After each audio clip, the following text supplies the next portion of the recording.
Good morning, good afternoon, good evening, everyone from around the world. Let's see if this is actually working today because we were trying some new stuff. And I'm also going to pop over to the Discord and send out an announcement that we're live today.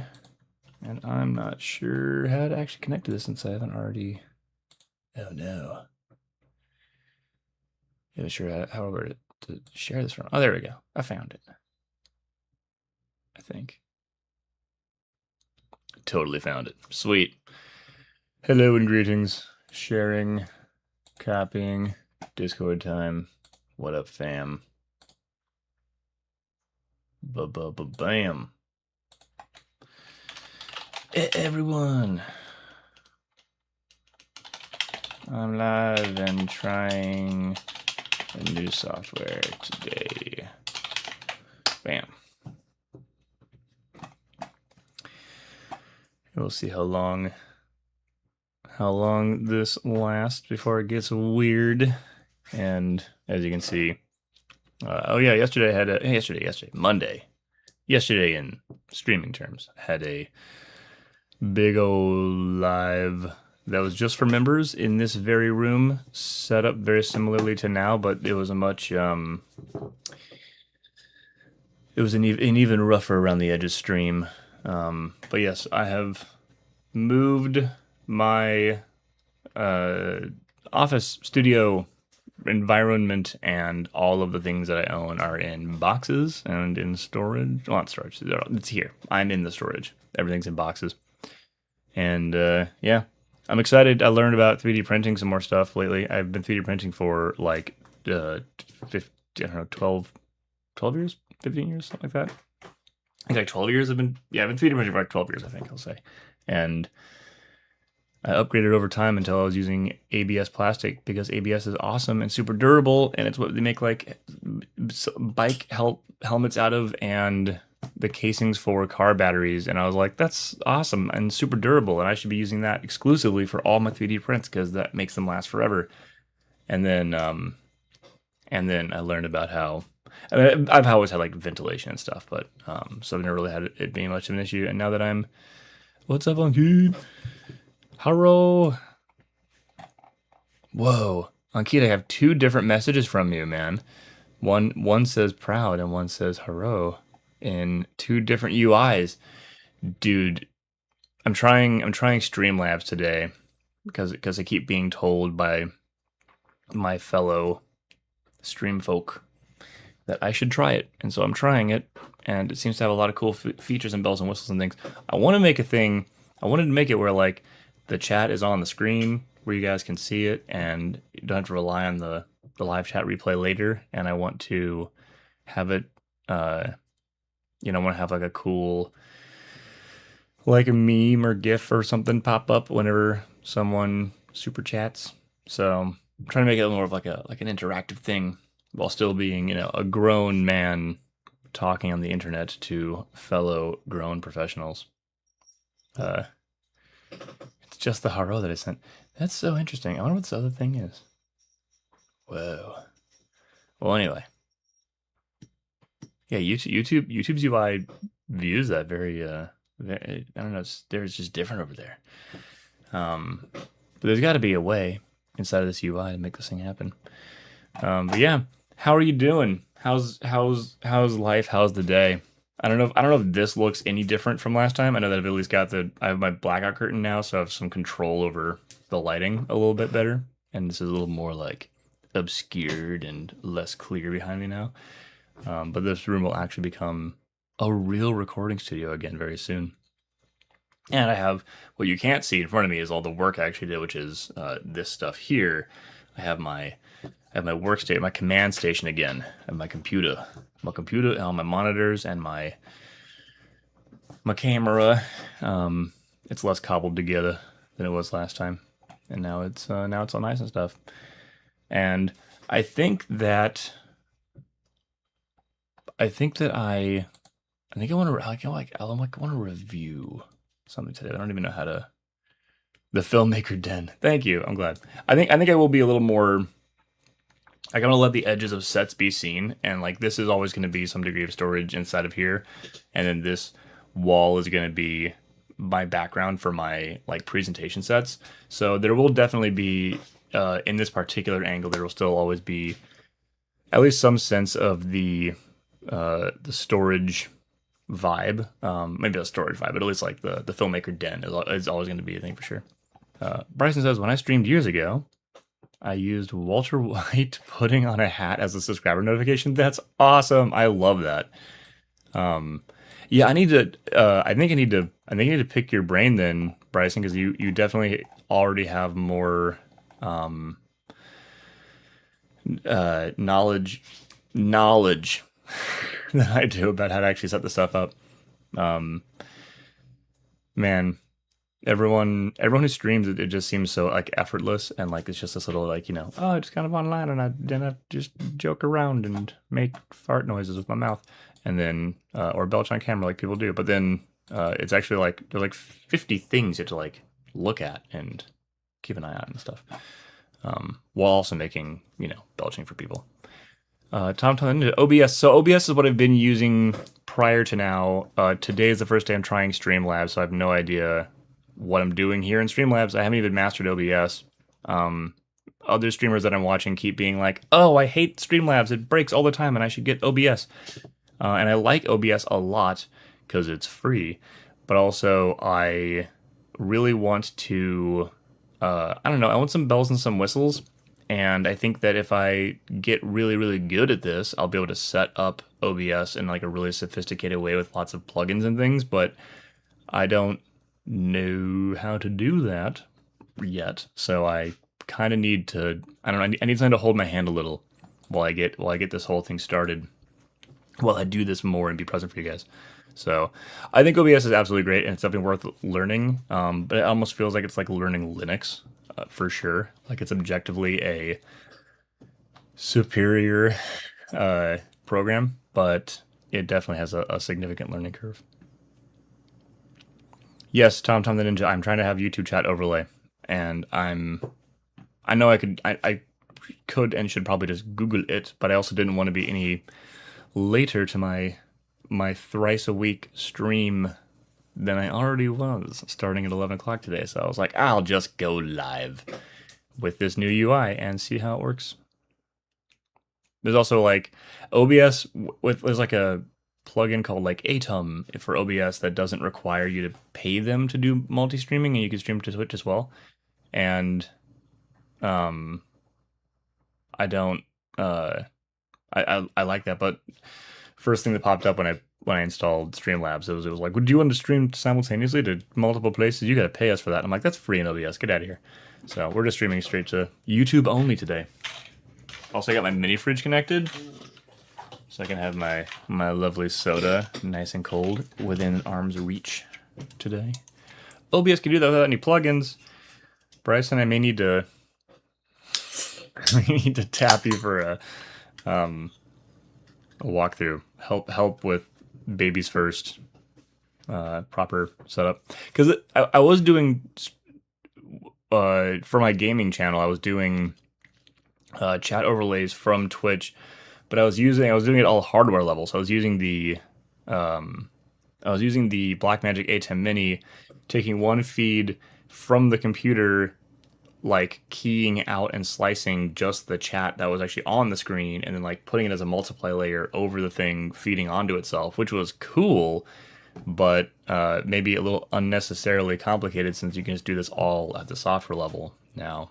And I do love hardware level tools and solutions, I think, more than software level in general, but maybe it's time I embrace the future. I have a powerful computer that can handle multitasking, so I should probably just use that to do exactly that.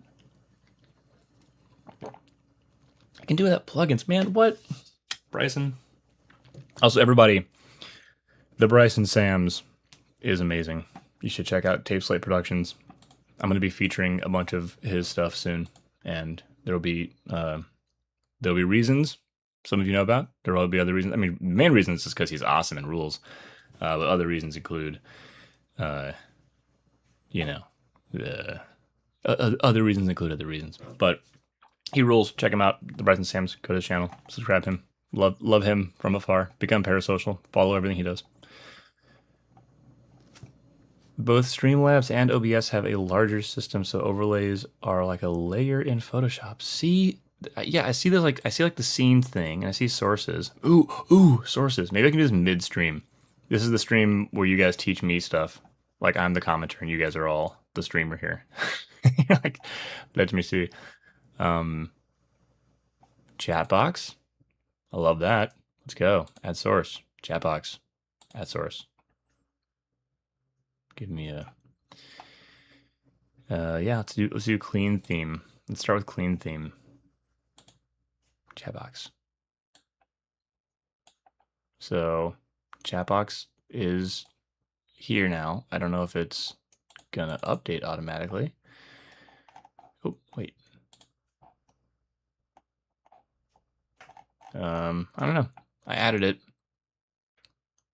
It appears to be not doing anything yet, but it's there. It's been added and it's on top of the of webcam. Well, anyway, hope maybe chat box will show up at some point here. Slide this over? No. Oh well. Bryson the goat. It's true. Bryson is the goat. The Bryson Sams is the best kind of Sams. Yeah. I'm not gonna dox anyone's friends but first names are probably okay to say. Bryson Sams, I met him with another gentleman whose first name was Sam, and then when I was talking later on about Bryson and Sam, I was like, yeah, Bryson Sams, and the person I was talking to was like, yeah, and then also Sam something, and I was like, wait, is Bryson Sams' friend's name's Sam? And then we were joking, like, yeah, Bryson Sams and Sam Bryson's. So, but yeah, where is? Gotta pop up under industry news. What's news? What's new in the news? Nothing. FX5 rumors. That's a great question. Anyway, what else can I react to and respond to? I do want to figure out. Yeah, I'm gonna add the chat. I'm gonna figure out how to get the chat in here on the overlays. Should be working. Totally isn't. Always show messages. Maybe that'll help. Now let's show messages. Ah, whoa, would you look at that? There it is. Ha! Boom. Proof that I am, in fact, streaming and that humans are here. In case anyone is like, nonsense, I don't believe. Boom. I got it, you guys. Timbuktu showed up. Dude, sign on to YouTube for the Dune 3 trailer. Oh, heck yeah, man. Oh, dude, thank you. Yeah, the Dune 3 trailer. Oh, that's good. So good to see you, Timbuktu. Thanks for popping in. The Dune 3 shot. I need to look that up. I need to look into such a thing. See what's going on there. I'm gonna keep scaling and resizing the chat. Maybe it doesn't have to be that big. Maybe there. Somewhere between my shoulder and the rest of this. Oh. You don't need to know when I'm getting text messages. That's a little hardcore. One of these days, I'm gonna do just like a crazy long stream. I'm just gonna hang out and chat, and there's not gonna be any plans, and then we're just gonna see if the internet likes me. And if they do, then we can just do this more. It just premiered on YouTube. Well, I should look at that now and react to that, and then my stream will get taken down because it's copyrighted material. Let's see. Let's do it. Let me see. First, let me pull it up, and then I'm gonna. Do you guys want that? Do you guys want me to live react to Dune 3? To 3? Will that make you guys stay and be my fans forever? Oh, starts with some bass. Sick. Let me see here. Let me see how to share my other screen without getting doxxed.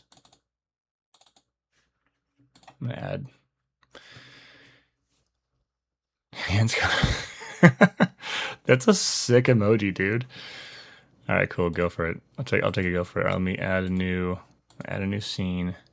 I'm gonna call this YouTube screen don't get doxxed. Speaking of, oh goodness, it's auto switch. Speaking of getting doxxed or not getting doxxed,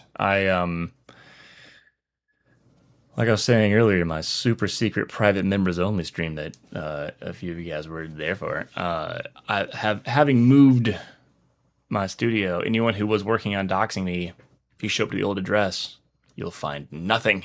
It won't even be there. Just find a pile of old furniture I couldn't take with me.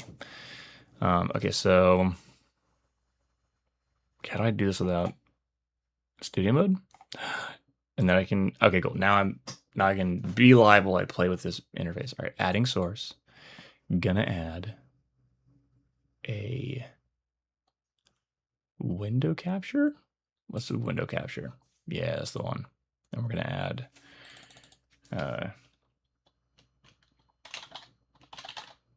well, I'm just gonna say Chrome, and then that's the one. Done.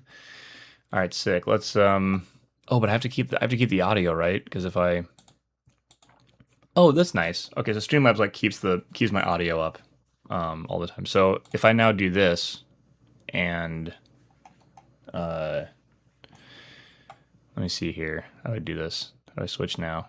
Transition. Boom. Okay, you guys can now see that I'm looking at Dune, right? And you can see all this other nonsense on the side that it recommends that I should look at.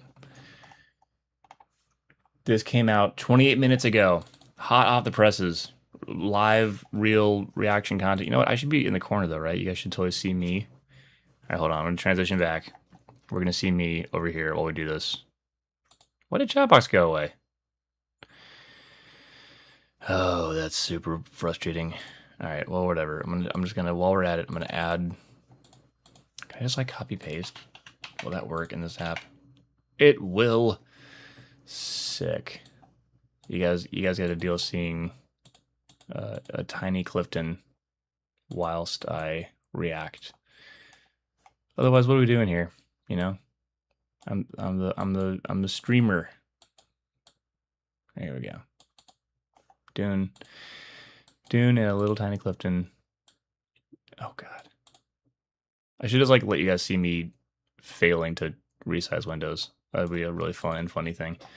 All right, cool. We're gonna do it. We're gonna switch. Transition. There I am. Hi guys. Tiny me in the corner. And then maybe I can even copy chat box so we can still see you guys talking as well. Wouldn't that be super cool and fun? Bam. Now you can see you chatting and you can see the Dune trailer. Now it's extra fair use. It's the fairest of all use. I've modified it and everything, so it's not just the trailer. It's my face, it's your chat, everything here. This is now fair use. All right, here we go. Dune trailer. I'm gonna play it and then I'm gonna randomly pause it and be like, holy cow, awesome. So instead of seeing just the whole thing unbroken, this is what we're doing. Here we go. Dune 3. Wait, you guys can't hear that though, can you? Hold on, I need to add another audio so you guys can hear that. Because that's the whole point. I love you guys using Harold. I need to have Harold up here. I need to bust him out in my new space. Oh wait, could you hear that?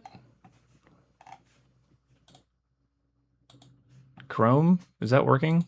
Were you guys able to hear that when the actual music or the whispers started? I don't need the closed captions.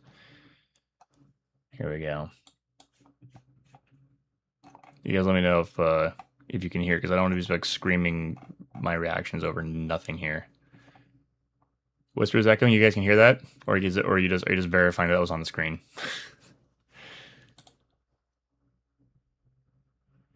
Can you hear the cat? You guys, chat. Hey chat, can you hear it? I want to remove this. Verify this. Stream Deck.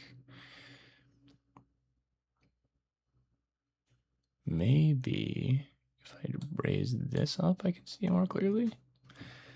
All right, I'm just gonna trust that you guys can hear this until you tell me you can't hear it, and then I'm gonna be like, dag nabbit, and then we're gonna start the whole thing over again. We're just gonna rewatch the beginning of this like 15 times until it was right on the screen. Okay, just like reading this. Okay, so I really want you to be able to hear it.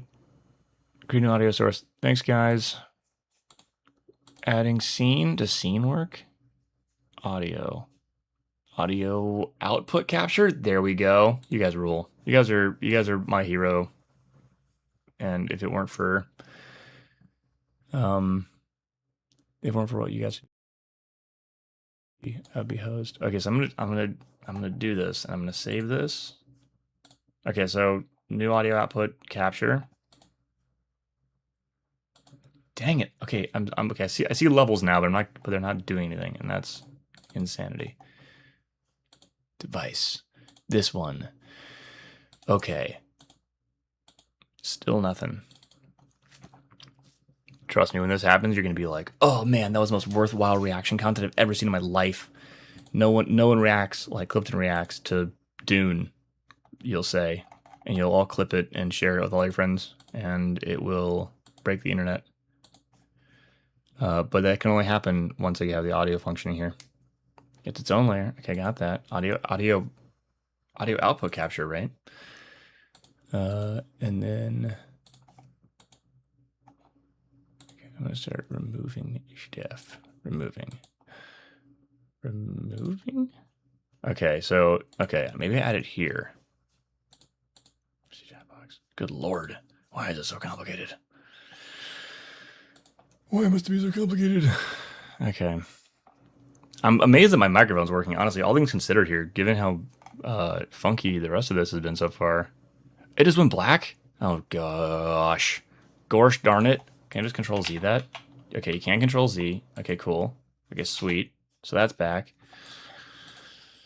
Okay, you can hear me. Transition. Man, okay, this thing's all bugged out. I'm botching it. I mean, I'm totally doing this great performance art. It's amazing and awesome, and you guys are totally here for it.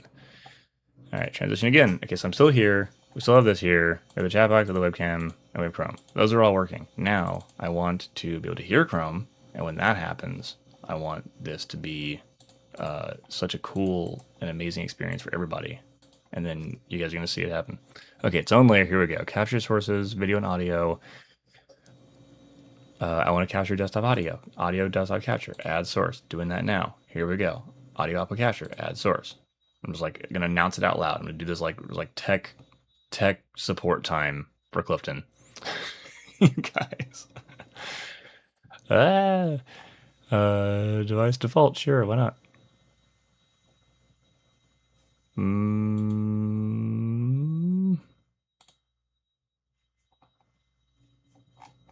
Oh, I see Chrome. Why is Chrome here? Chrome is here, but not. Dude, this is maddening. This is like the most maddening thing. So like, there's 1,000% no audio level bouncing around on my screen, and I don't know why. Maybe this is what everyone's always complaining about when they're like, "This thing doesn't work." It doesn't wake, and it should wake. It doesn't wake, and it should wake, and that is kind of frustrating. Speakers, USB audio codec. We load that. Totally into that. And it's on visible mode. Okay. Hide mixer. Close. You guys. Good lord, it's a cool and good trailer so far. The whispers are still echoing. Facts. Try and make another audio input, not output. What? Okay. Yeah, okay. Okay. Audio input capture. Yeah, that says capture microphone. Or we can do application audio. Let's try that. Which is in beta. Let everyone know that it's in beta. So don't worry.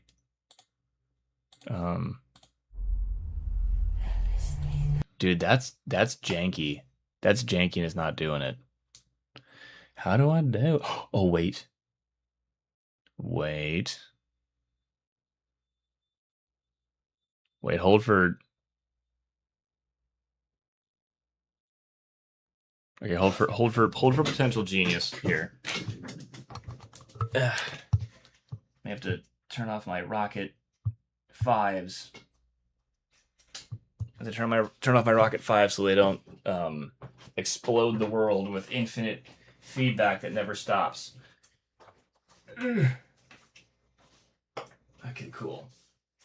We'll to rename this the Clifton Learns How to Use a Computer stream. Okay, cool. So now we're going to try this. I'm going to turn this up. You hear the whispers? You guys hear the whispers? You guys can hear those whispers? Okay, I'm gonna believe Bryson. I'm just gonna react now. I'm gonna react to this thing. You guys, here we go. I'm reacting. Here we go, real time. First off, love the set design. I love this world. I love the grain. Sick. Okay, cool. We're whispering. We're going. We're rolling with it.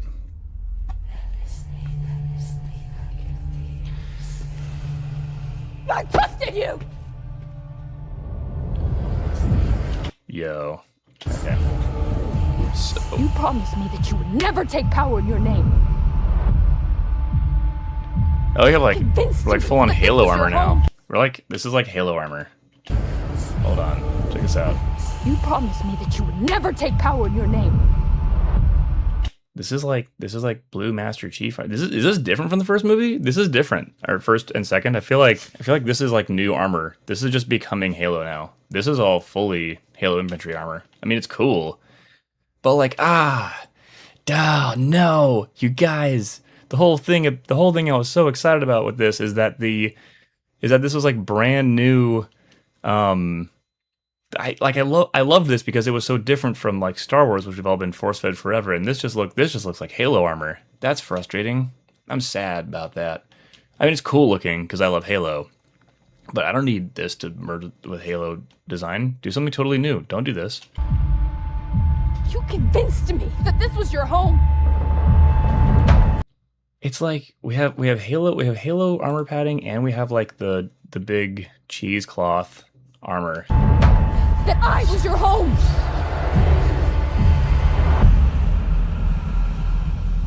What do you know about me?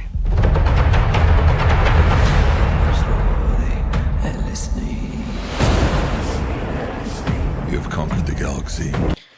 Also, guys, blue. Okay, so I love color theory. I love discussing the reasons things look the certain way they look. Random pieces of like blue clothing. I don't recall that being a major aspect of the design language and color language of this movie. The first two, please feel free to correct me if I'm wrong, but like the blue eyes stand out because that's like the Dune gag. And then to also have like all this random, like it's a blue cloth and the blue, like I know it's like House of whatever, Atreides taking over the universe or whatever, but like it just, this feels, I don't know, man, touch of color too far. You've conquered the galaxy. You've destroyed thousands of worlds. What are your thoughts on that?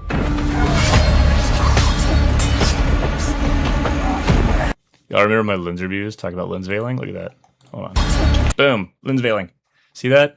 Your eyeball does that. I think it's a cool thing. I think it's a cool thing when your eyeballs do that. And yeah, they use some like dirty lenses on these. They use some really like chunky, like soft, vintagey optics on these, which I think is cool because it's like it's desert movie, and it should definitely have some like texture and stuff. And they're like doing some real heavy film grain for sure. What's up, Straight Poison? And yeah, so like I don't know. I feel like we're getting a little too much orange teal with the shadows. For sure, I think this color grade's getting a little bit like Marvel aggressive that the previous movies didn't do. So I don't know what is going on with the like the palette and the aesthetic of this one feeling differently already. How do I feel about the cinematographer versus Greg Fraser? Is that the difference? Is this someone else? I'm a little out of the loop. I've been moving and living out of boxes for like a month.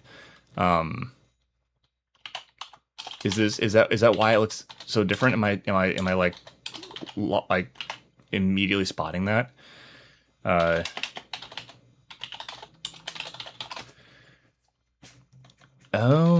Okay, so Dune Part 3 is Linus Sandgren.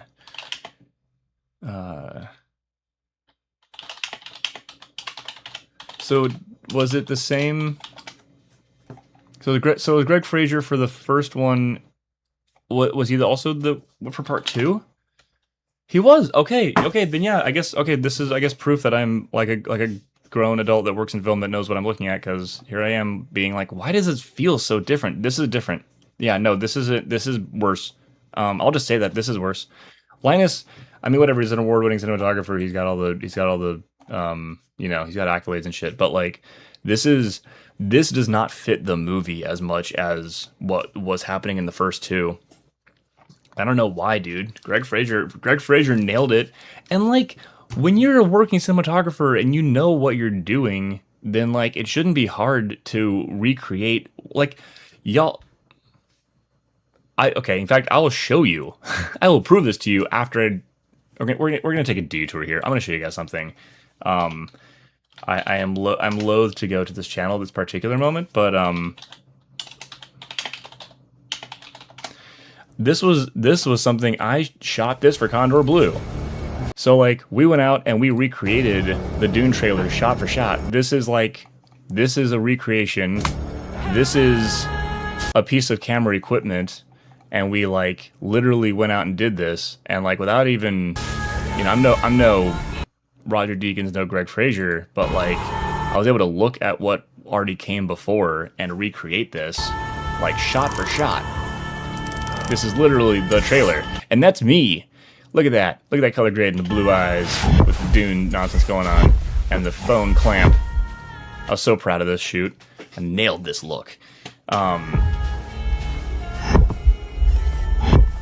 It is not hard to recreate the exact look of a project that already exists. I'm not even, I mean, this here is an actual shot from the movie, obviously, but like this isn't. He's holding camera gear. I mean, obviously this is not quite the same, but like, look at that. You got the little extension pieces. This silly thing we did with the USB-C cables. The point of this is not to show off my work. The point of this is to show off that like you can literally create you can recreate this look.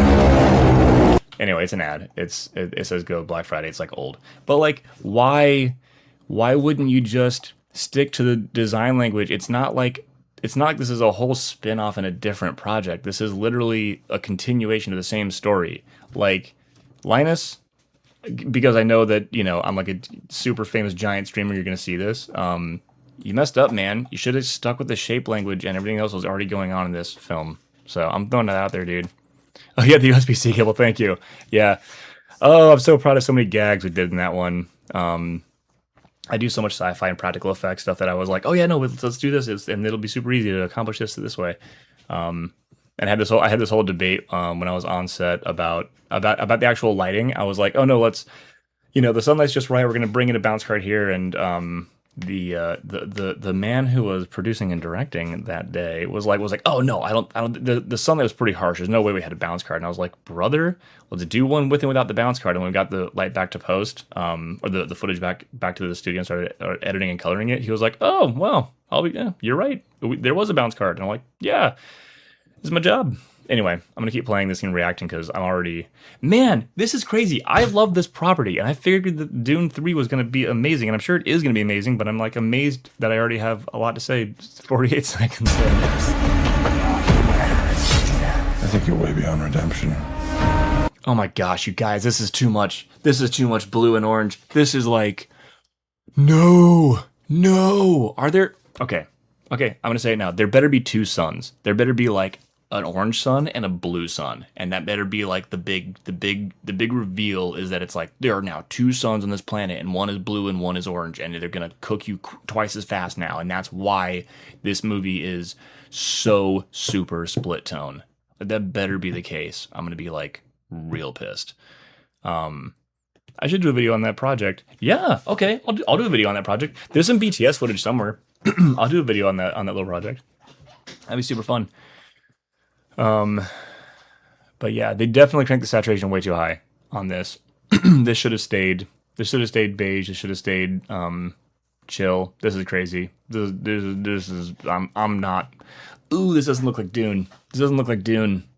I mean, the set design's good, but this lighting and this color pass does not look like Dune. Didn't you messed up? Why are you here? To deliver a peace proposal. Peace is a good thing. Why should I refuse? Hold on. I'm gonna have to jump this back.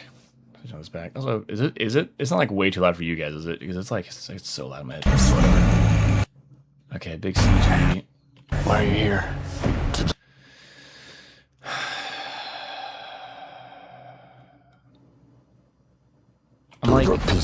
I'm like trying to not. I'm trying not to like look for ways in which this is just becoming Star Wars. But like, I think this shot, I think stood out a little too. Oh, this is a little too much like current Star Wars. I think we're bleeding into maybe some Star Wars territory, you guys. I don't want this to become Star Wars, please. Please. We just had the back rooms, we just had Obsession, we just had a bunch of stuff. What's it called? We had oh god, what is it? Blood Moon submarine film. I didn't play the game, so I'm sorry. The titles are escaping me while I'm really frustrated about Dune. Iron Lung. We just had Iron Lung, which again, whatever. Not a zero budget project, but an original thing. Like there are all these movies that weren't sequels that did really well, and so like Dune rules because it's not Star Wars. Please don't make this Star Wars, guys. Please don't make it Marvel. I'll turn it down here in the browser. Okay, cool. Good call. I'm gonna do that. I don't want it to be definitely loud for you guys either. Let's turn it down. Let's just cut it in half. Peace is a good thing. Why should I refuse?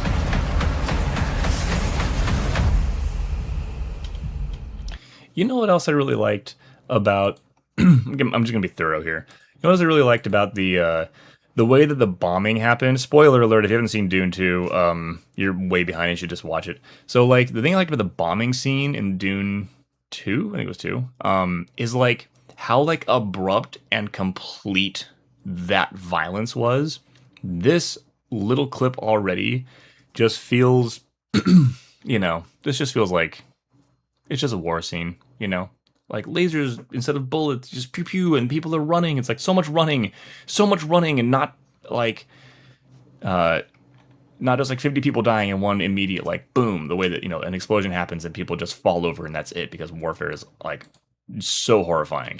Why should I refuse? Look at all this running, this shooting and hiding. Because it's meant to destroy you. We plan to strike the core of Imperial power. You intend to kill Paul? I'm not afraid of shadows, which is... Okay, this feels like Blade Runner. Dude, what? This shot feels like Blade Runner. This is like... What's his face's whole shtick about, doves or whatever in the rain. This just looks like Blade Runner 1. This is bananas. This is crazy. This is crazy, guys. Also, like, what happened to all the film grain? So now, this is now a night scene, I presume, with the color palette and the way the light is. But like the opening shot, we were in like an all warm environment, and it was like grain to the max. And now it's like very clean. This looks, there's really some grain in here, but this looks like kind of digital compared to what we're getting at the beginning of this. It's just like the inconsistent film grain, and I don't know, nighttime feels like it should be grainier, not cleaner. This is weird, man. Ooh, this is weird and inconsistent. And grain is an aesthetic decision, and it can be a story choice for sure. This is so clean.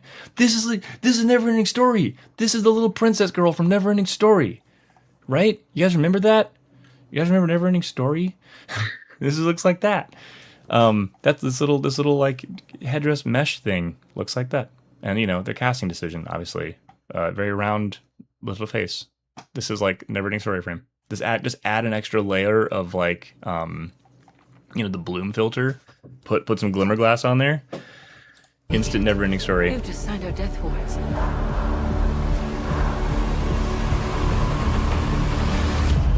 Not mad at that palette.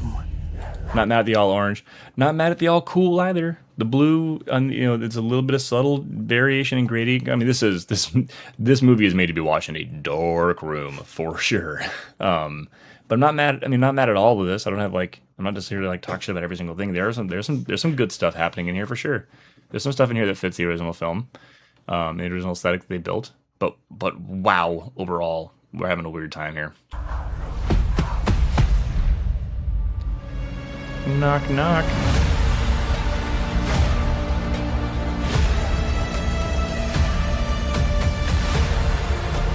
The future has a way of talking to me. I can't see what's ahead. Whoa, you guys. This is like, oh. No. Look at how orange and blue. Look at how orange and teal and blue. What is happening? What is happening? This completely... Okay, so in this movie, there are magic people with special, whatever. There's a magic spice, and everyone has blue eyes who are affected. It's cool. I should reread the book so I understand it better. But like this stuff that's happening to his blue eyes here is exactly the same stuff that's happening back here. So like maybe the whole planet has blue eyes now. Maybe the planet itself is just having some spice poison. His eyes just feel like it's a part of the grade now. It no longer looks like... It is inconsistent colors. That's the problem. That's the problem, Straight Poison. It looks good, but it doesn't fit the aesthetic. And the original movie, the first two movies, like, worked really hard to like build a very careful and very sophisticated aesthetic that didn't walk into the like heavy chroma contrast world, and it didn't rely on like the ultra sharp, like super laser 4K, like shot on like a red whatever V-Raptor XL Vista or something. So like it did a really good job feeling sort of like outside of time and a little bit pulling from vintageness, and it really leaned into the aesthetic of the lenses they were using. I'm not saying that this looks cheap by any means. This is an expensive looking movie, and it's better looking than a bunch of like hyper CGI, like genuine actual Marvel stuff. The bar is set so super high on because of what the first two movies looked and felt like. The bar is like somewhere else, and this feels more like a Hollywood movie, and that just kills me, man. What did they shoot this on? I don't know, probably RE65 or something, or an IMAX camera.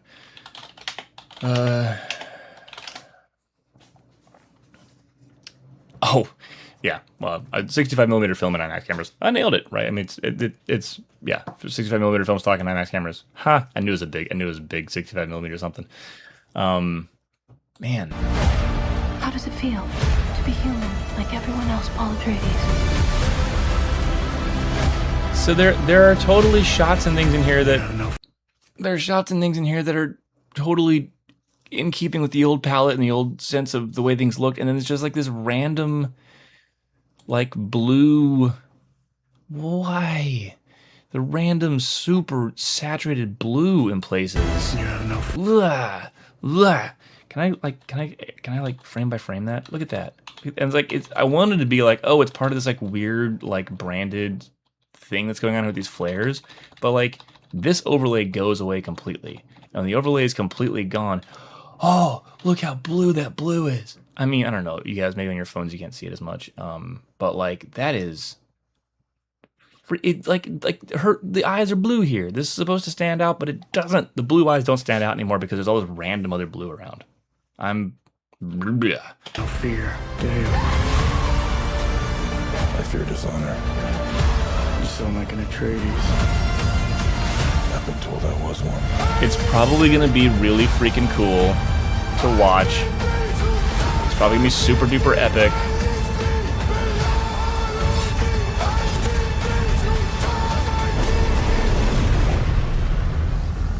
Denis Villeneuve is still in charge. For all I've done. It's probably gonna be super sweet. It's probably gonna be really big and awesome, and I'm for sure. Oh, wait, did it say Javier Bardem? I love Javier. I mean, I know he's already in it from whatever. I love Javier Bardem. That dude rules. Yeah, I think that like this movie's probably gonna rule. It's probably gonna be really high energy and high intensity, whatever. I think that I'm gonna be a little distracted for sure by the all the blue in this. Maybe they should do like you guys remember the Chrome edition of Mad Max Fury Road? They should do a sand edition of this one. They should do a sand edition where they take away the blue and let it just be like beige and gray. That'd be sick.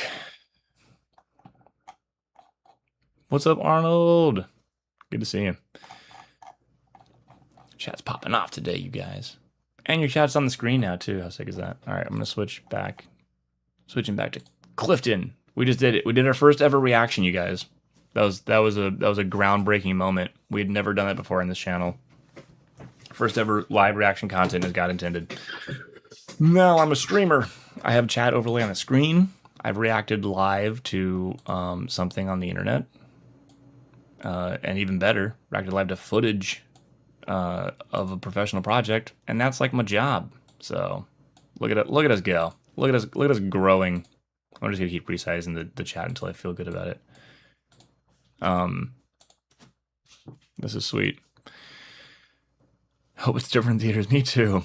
Maybe I'll wear my sunglasses. I'll wear my beige sunglasses to like cancel out the blue, so that it doesn't happen in the theater. So I'm not. It's too much blue. All right, I need people to emulate all slates to film also, because it's all whiplash between digital motion graphics and grainy. I do not know why. Yeah, it's true. Yeah, I'm like, man, it just feels different. It feels like someone somewhere was like, okay, cool. So you guys, we did the thing, and Dune 1 and 2 did really well, and now we're ready for we're now kind of nervous again. We're freshly nervous about the money and about this not doing well. So we need to make sure that it looks like other movies now, even though the other two didn't look like other movies and they did really well. So who said Leto? Timbuktu. I want to see Leto 2 as the giant sandworm. Yeah, we should get Jared Leto as the giant sandworm, and we should get what's it called? The Machinist and Batman to be a giant sandworm too. That's wild. All right, what else should I look at? That was good. That came out 28 minutes ago, and we have already reacted to it. You guys, we're like the hottest stream on YouTube. Just so you know, that's wild. Look at that. I'm gonna comment. I'm gonna comment on that. You guys should. In fact, let's do this. Let's crowdsource a comment, you guys. Transitioning now. I'm crowdsourcing a comment. What should I say? Yo, chat, tell me what I should say. You guys tell me what to say, and I'll say something stupid. It's fine. Should I be like, I just reacted to this. You guys come look at it. Come look at my reaction to this that happened moments ago. Should I just be like a super like click thirsty streamer, or should I let you guys go with something really funny or cool to say? Love the blue. It's all crispy digital text and backgrounds with no noise or grain, and the movie's full of film grain. Yeah. Popcorn watch. I'm so excited to get around to doing some watch parties with you guys too. To actually doing some of the hangout watch parties. That'll be sick. That's gonna be a lot of fun.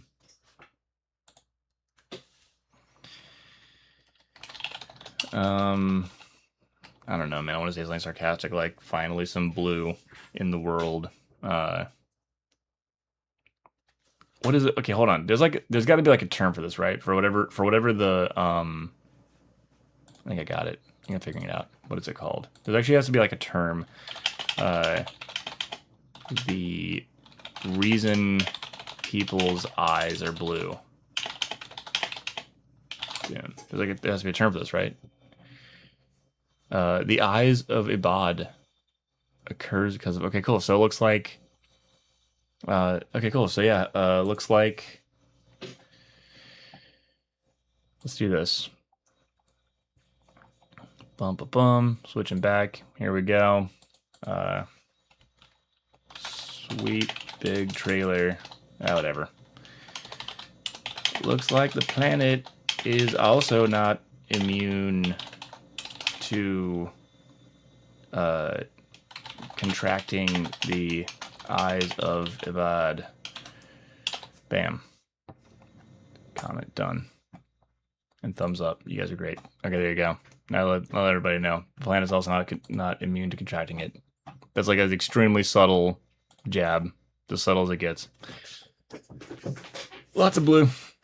I think it's ridiculous. And I'm definitely being nitpicky and overthinking it and being like a frustrated filmmaker. But that's insane. I just can't imagine. I can't imagine Denis or someone else being like, "Hey, like let's intentionally make this not fit the aesthetic of the others." That fact that's gotta be the new DP coming in and being like, "We're changing it, coming in hot." So it's nuts. Also, Timbuktu, where are you commenting? You're like. Your comments are showing up on the overlay, but they're not showing up in the in this other stuff, which is crazy. Like I'm only seeing your comments in the overlay on my screen. The system is broken. When is the watch party? Yeah. And while the first movie be Kaiji Kurosawa's Pulse. Ooh. I like that idea. Pulse. 2001. Good lord. I remember this thing happening. Dude, I want to watch horror films. Horror films would be sweet, man. Horror films would be super fun to watch as a family. I think that Pulse would be cool. I should make a Google Doc and let you guys submit movies to be looked at. Yeah, you're not the only one seeing his comments. Yeah, there's literally only showing up in the overlay. Where is he commenting from? How is he doing that? Secret. Timbuktu's hacking the comments. The book has a different tone, so clearly. Streaming live on Apple TV. Oh, whoa, cool. I mean, that creates a really interesting loop because, like, it's literally not showing up on the YouTube replay or in the live chat on the side of OBS, but it's showing up on the screen. So, like, somehow you're like surpassing the parts of the interface that are actually supposed to show me that stuff and just like immediately talking directly out into the world. So I have to look at this little screen to see your comments. The book is a different tone, so clearly they changed the book a bit. Yeah, that's fair. Also, it's supposed to be 12 years later. He does not look 12 years older. I'll say that. So maybe they like brush over that. Like, he doesn't age because of the spice. Timothy, where are you commenting from? This is a multiverse situation. Yeah. Wouldn't it be crazy if Timbuktu is Timothy Chalamet? And he's just in here. He's just in here critiquing it himself. The Nun 2 was fantastic. Yes. Also, I'm going to get, you know what else I'm going to do? There's a website with music on it, and I'm going to start having some music in these things. I just need to find like an hour-long lo-fi hip-hop beat that I won't get shut down for using. That sounds like a fun, cool thing to have in the background. A little music bed for us all to vibe to. It'd be sick. Let's do it. Let's find one. Give me music.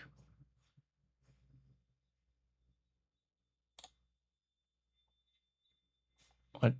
I am logged in. Get out of here. What if I just sort of... Oh, I don't want trap.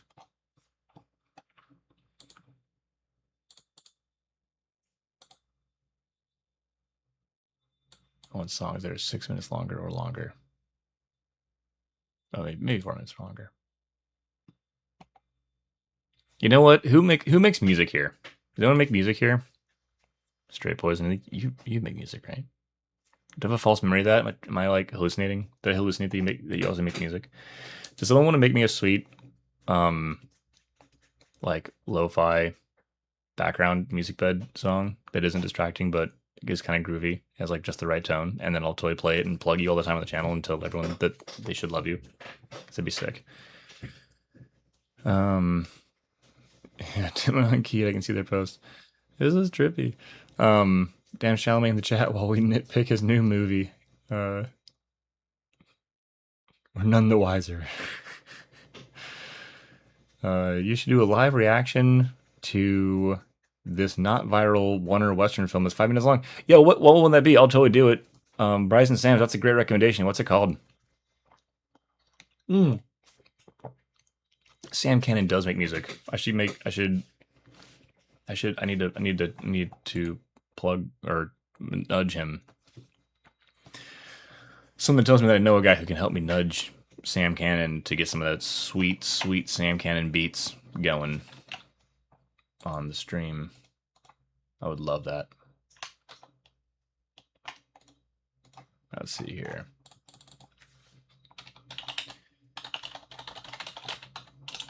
Let's do it. Let's look at it. Let's look at a sweet one shot Warner Western. It was really cool one I just found called Braxton Cross. That should probably get seen. I'm gonna react to that.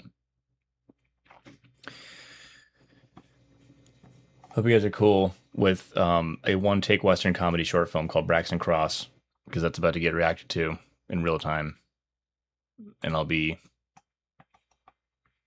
totally real and honest and awesome while it happens. Here we go. Okay, Braxton Cross, 5 minutes. So I'm gonna like probably let longer sections happen before I react to each piece, but I'm definitely gonna be like pausing and reacting randomly to stuff throughout this thing. I'm gonna bring the what a logo.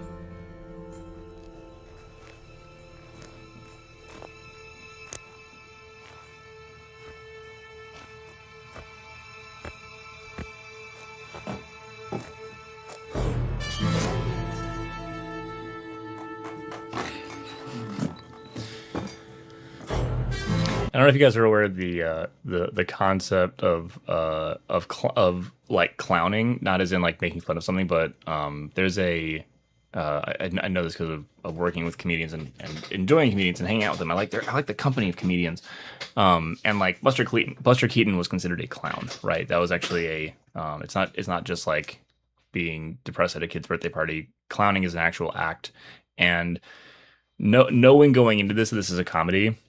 I already love the way this guy moves because this feels very like intentionally over the top, and it's really funny. I think that my only thus far little bit of like minor criticism is like the color work is a little heavy-handed. I think it kind of doesn't quite bury the lead as well as one might expect, but he is also like immediately doing this like really hammy walk, so maybe the intention is to have it be clear right out the gate that like this is going to be silly and kind of fun.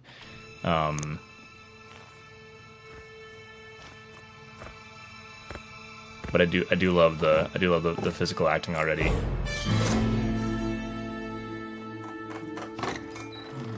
Also, great location, dude. This is a fantastic location, And the music? Okay, already though, for real. Like, there's like a bunch of parts that I really like. Bloody hell. Braxton Cross, innit? Yeah. Sound like you're from around these parts. What's with the accent? I love this. I love this mustache. This is great. I love this already. This is fantastic. Speech impediment. I'm from Texas. You seen this man?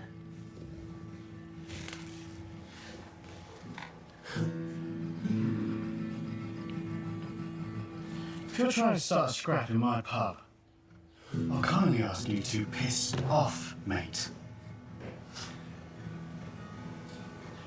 You're out of your depth here, Cross. This here's a woman's job.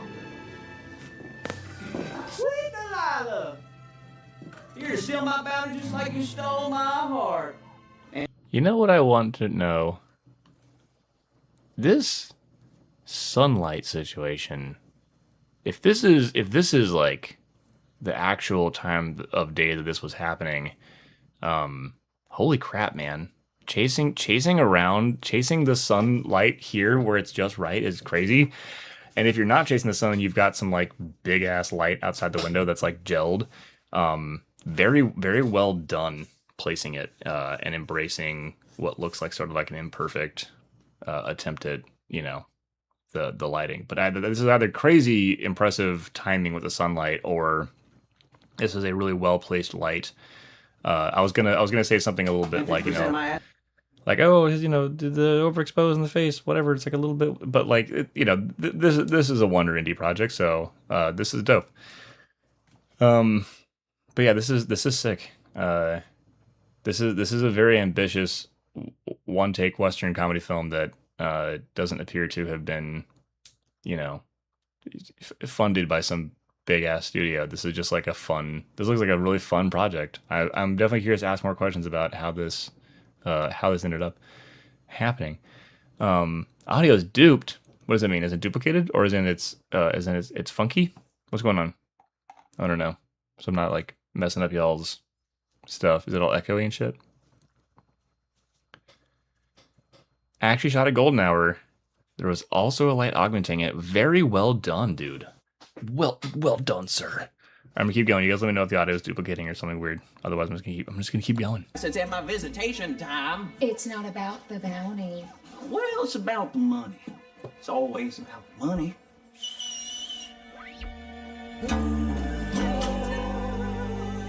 Well, but damn, it's a bra. The only thing raw in this room is that squirrel on your lip.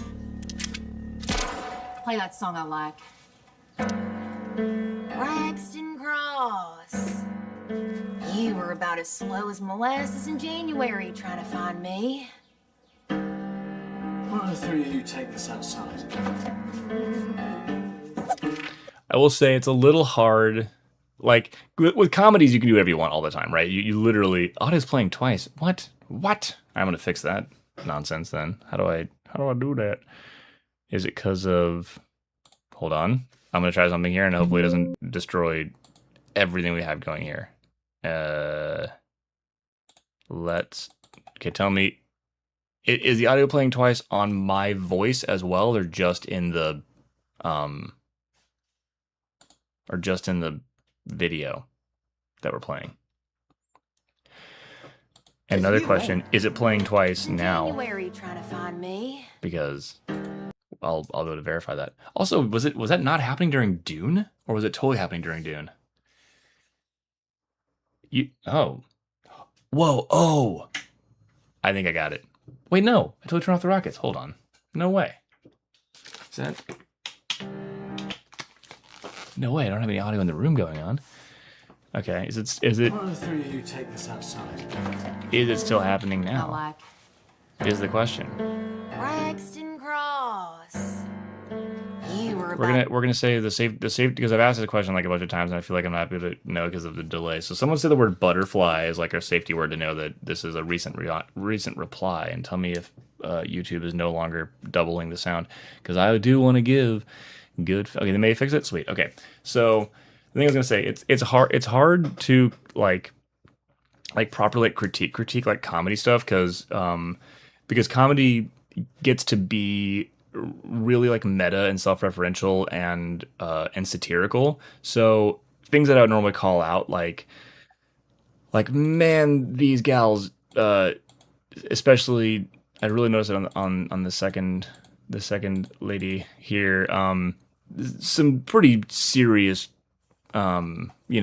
beautiful makeup and like trimmed eyebrows for people who are like rough and tumble living out in the West and who might, find themselves gunslinging constantly. So we're maybe a little bit polished, I think, for a Western. Some of the texture stuff, the texture of the environment's amazing.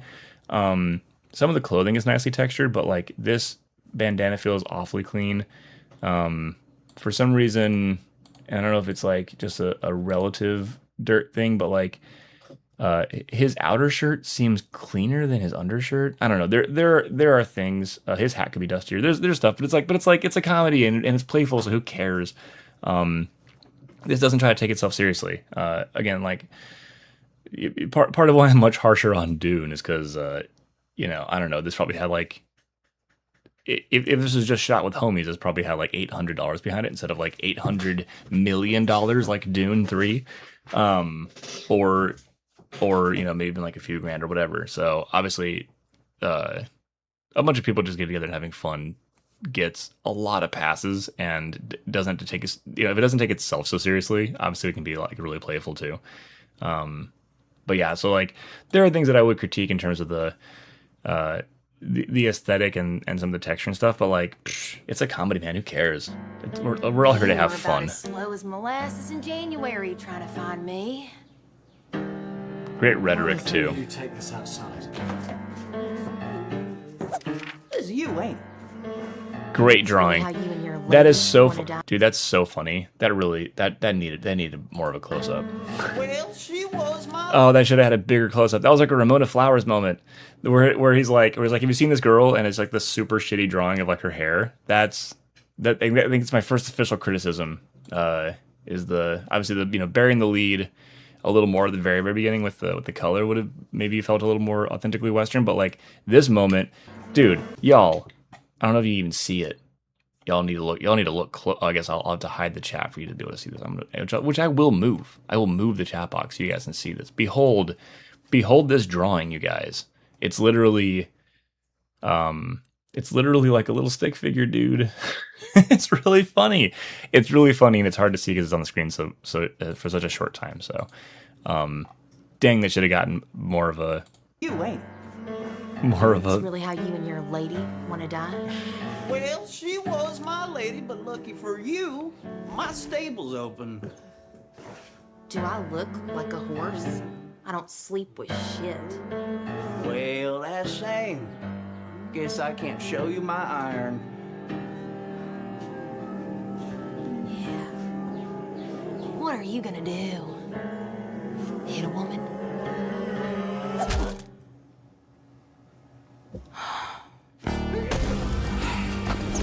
Also, I love I always love a hand entering the screen from the side. It's a very like what's his name? That did Shaun of the Dead and Hot Fuzz and all that. He loves that kind of stuff. Super super funny having things just suddenly into the frame from the side. Objectively good. That's a good gag, and yeah, it's just fun dialogue.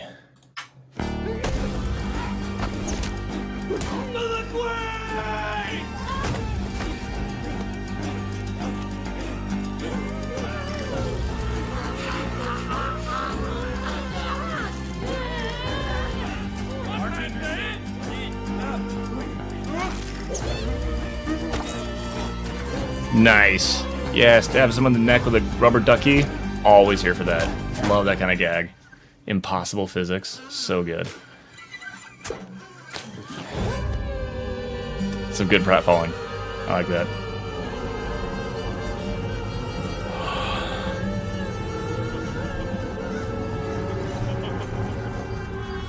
Nice lens whacking.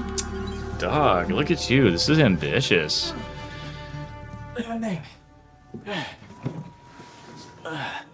What is some random barrels and shit outside? This is great.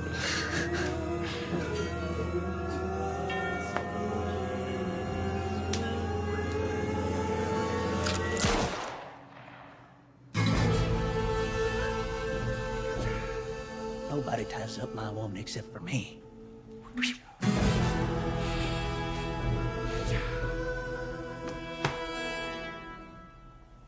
Bloody brilliant. Here's your quid. Thank you. Oh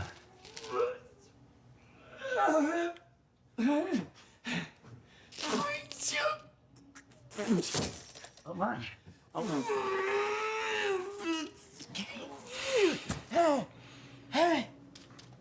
Thank Golly! Hey, make sure Dax gets a good old education.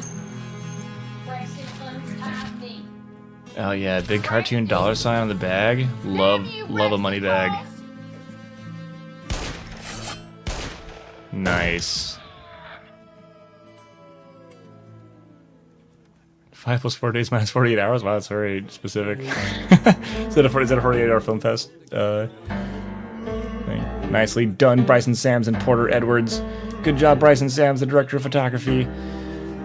Good job, Bryson Sams. Written by Bryson Sams. You see my Sam Cannon? Come on, give me another Bryson Sams.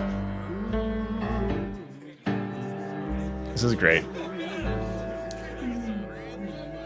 Oh, I love the like random chatter in the audio after the fact. This is great. This is fun. Sound design Bryson Sams. There we go. Yes, a proper indie production with at least one person's name credited like 15 times. You just got to have that. That rules. That was great. That was fun. That was a fun. Yeah, don't worry about that. That was a good and fun project. That was awesome. Thanks for sharing that, Bryson. That was awesome, dude. It was a full lens change. Interesting. Yeah, I was wondering about that because the whacking went beyond standard whacking. It went beyond into full just wash of a single color. So yeah, no, good lens, good use of a lens change. Honestly, having someone get knocked out and it's kind of like their perspective and their consciousness kind of like warping. That's a really, really good way to do it. So yeah, I mean, big up.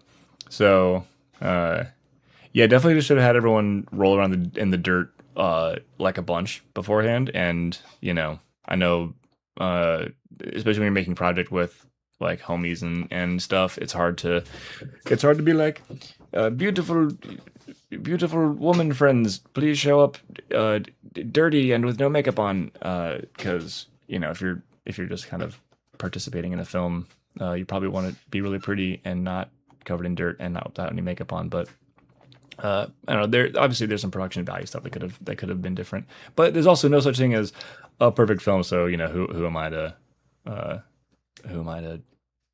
be overly critiquey of this thing? Now Bryson would come in here being like, this is the best film ever and it could do no wrong. I challenge you to find something wrong with it. This would have been a little bit more intense. But this is just a fun film. I love it. Who else has got one for me? Got some for me? Now that you know what it looks like, because I'm not gonna lie. I'll be real. I'll tell you guys what I think and ways in which things could be better as like initial reactions. Now you know what it looks like when I critique like a giant blockbuster film. Oh, they nailed it with the first two. Why did they change it with the third one? It would have been better if it was a comedy. The jab takes me out every time. You watched 4 times already. That's awesome. The jab is great. It's a great jab. Let's see here. I need to get a. Bryson, is Sam Cannon around? Can he? Does he do lo-fi? Does he do hip hop? Does he do beats? Does he do sweet beats? I hate to use like a temp track and then have, you know, a creative individual's process be like messed up by temp track. It's always like, oh, temp tracks. Everything is tied to the temp track. People want it to not be that way. Linus Sandgren decided to shoot Dune 3 like Babylon, it seems. Yeah, seriously. Yeah. Braxton was made... Oh, here we go. Here's the inside scoop, guys. Braxton was made with less than $500 of the wardrobe that was haggled together from Goodwill the night before. Dude, impressive. Honestly, very, very good. Very impressive. Like, exactly. Like, that is a film that is a really, really impressive and ambitious little project, you know, made by a bunch of passionate homies just kind of doing stuff.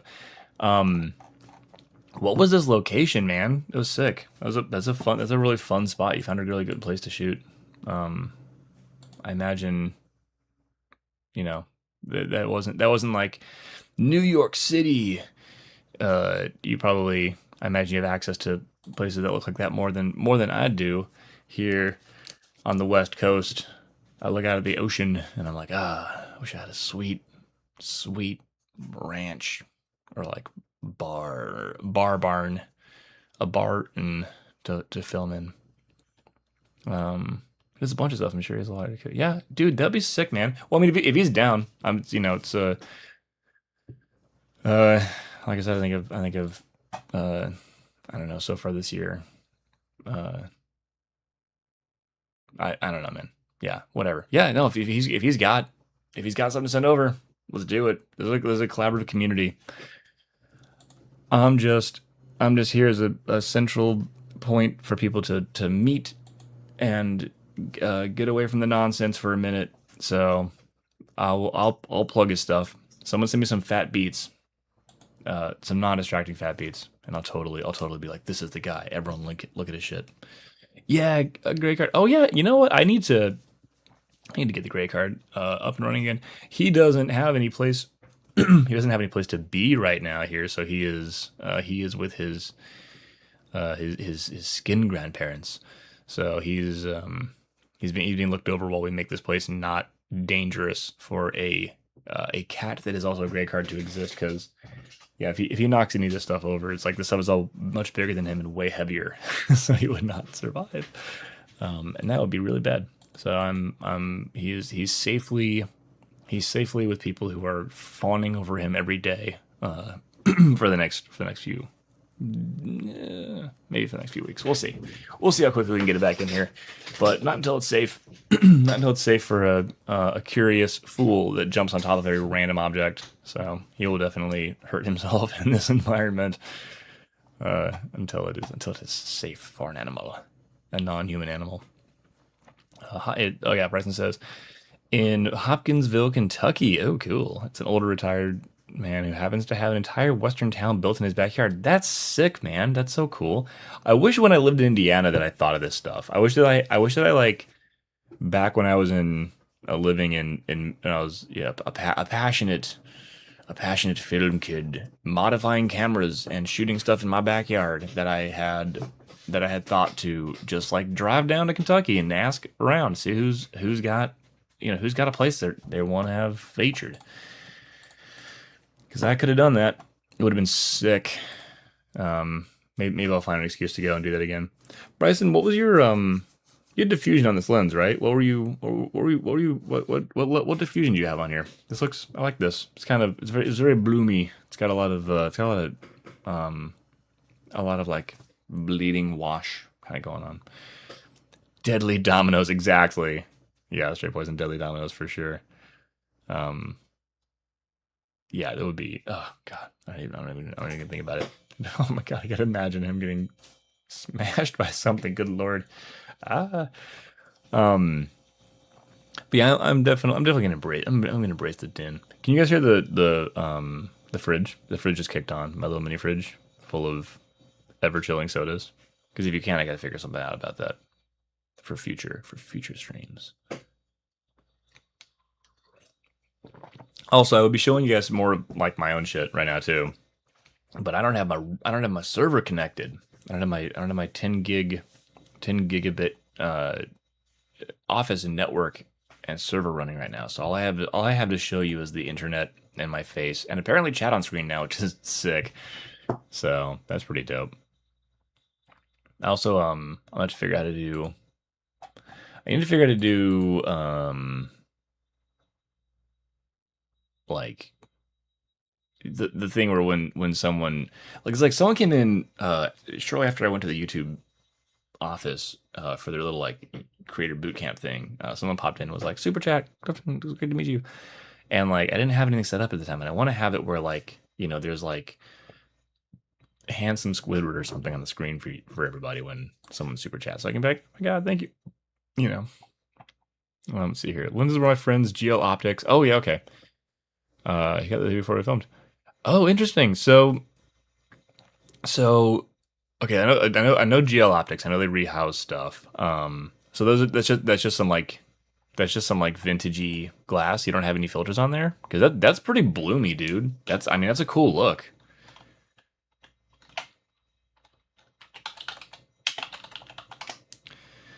See my latest 3D print? Okay, I'll show you what it is. I'll be right back. It's in the other room. I 3D print it all the time. I'll be right back. I'll show you something.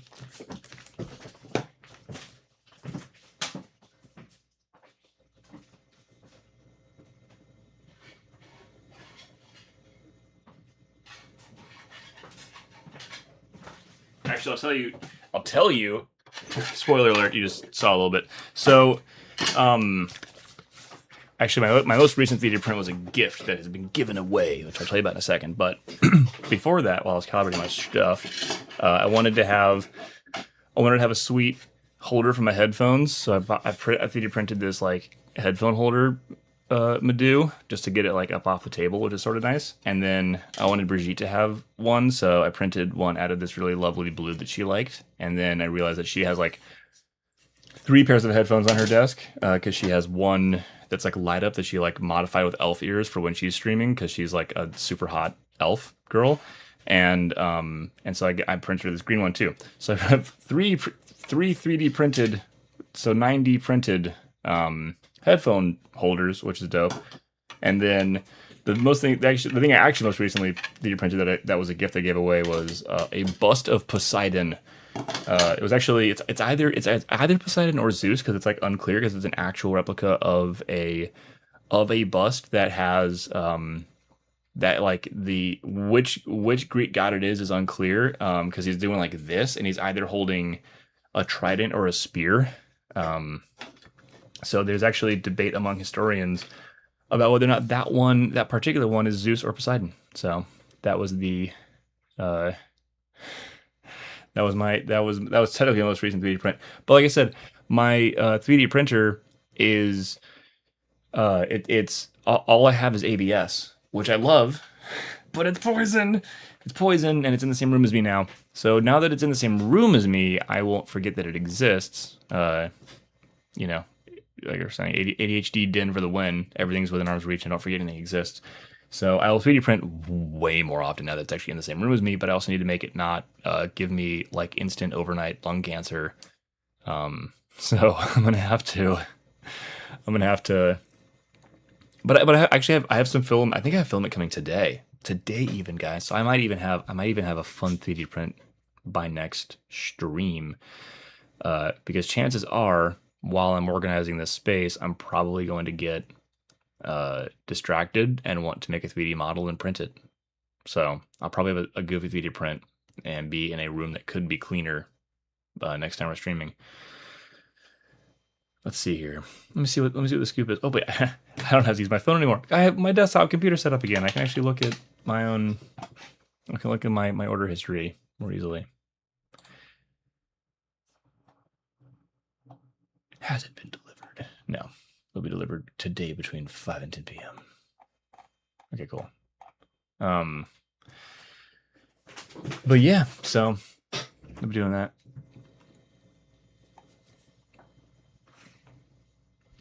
Oh, the cat. Thank you guys for sending me emojis. I really appreciate that. I miss the little dude. I miss that little dummy tremendously. Oh yeah, also Tempo2's comments. Okay, here we go. I'm waiting for private screening to link a short film I shot earlier this year on the Cine 12K. Ooh, cool. Director said he'd send me a link today, but I can't share those with anyone. Fair enough.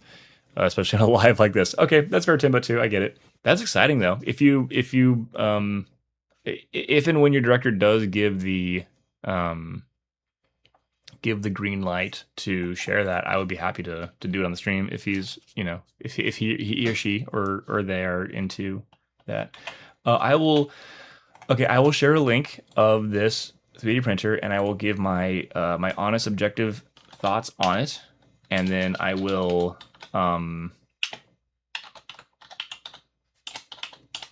and then hopefully not pressure anybody into anything. But if anybody does decide that they think it's super dope and want to get in on this, use my link so I can make like 20 cents. Okay, let's see here. So this is the one. Oh. Okay, let me see here. Okay, here we go. So this is the one that I'm using. It is called the Elegoo Centauri Carbon 2 combo. So, caveats right out the gate, let everybody know. So I have had a bunch of 3D printers over the years. This thing is 3.5 stars for, some reasons. This thing was announced as being like a multicolor, and even the like picture has like Benchy, the little boat, being printed with multiple colors. Unless they have fixed this in a firmware, this thing actually did not ship ready to print multiple colors. So like this picture is a lie. But it does let you queue up 4 different colors and leave them in, and then you can switch between them easily. So I only do single color prints anyway, because like if I want this to be like, I'll just paint this or like airbrush it or something if I want it to be different colors. So I don't like need the multicolor feature, but a lot of people are pretty pissed off about that. But it does have a bunch of sick features. It's enclosed with rules. It's a 10 by 10, so like almost a 1 foot build envelope, which is also awesome. I used to use when I first got into 3D printing, the first one I ever made was like laser cut like balsa wood that I like zip tied together and learned how to print on. And then it was a frequency. Now we're hanging out. Dude, we're hanging out for a long time today. I'm just vibing. I'm kind of not gonna like put this on a, I'm not putting on a hard timer today. But yeah, so like I learned 3D printing the hard way, and then I got like a MakerBot, and I was like, ooh, this is like too expensive and too complicated. Then I got a Lulzbot Mini. Then eventually got a Lulzbot Taz 4, and then a Taz 5, and then a Taz 6. So at that point, I was already manufacturing my product. Those were like $2,500 a pop. They were super expensive. It did have a heated bed, which is cool, but they weren't enclosed. They were such a pain to work with. So like from my perspective, I'm comparing this to like a 10-year-old $2,500 3D printer, which this thing is way better than. The Centauri Carbon 2 is like kick ass compared to the Lulzbot Taz 5 and Lulzbot Taz 6 and Taz 4. By modern 3D printing standards, I have a friend who does a lot of 3D printing content and is a 3D printing like guru, and a master, we'll say. He is like, yeah, I mean, the Centauri, he's got this one too, and he's like, it's fine. And I'm like, damn, this one's good to me. Like, what's a good printer to you? So we'll see in the next however long if there's one that I like better. Maybe I can get a 3D printing company to like give me one, since I already have one. Maybe I can get someone to like sponsor me with one. But in terms of price, this company Elegoo are super, super cheap. So like, as in they're inexpensive and the quality is totally decent. I first discovered them with their Saturn resin printers, which is when I got into resin printing. But now it's like I've officially gone full circle. I'm like, okay, resin printing is an absolute mess. And the resolution on FDM spool style printing has gotten so much better than it was 10 years ago. So I'm kind of like full circle back now to the melted plastic rather than the resin. And speaking of, materials that will give you cancer, the resin is nasty stuff to work with. So yeah, unless you have like a proper dedicated ventilated space and are ready to go in with like a hazmat suit, getting into resin printing, the resolution of it is very tempting. All the clear translucent things are very pretty, but like, unless you're like real dedicated, I would, don't make the same mistake I did.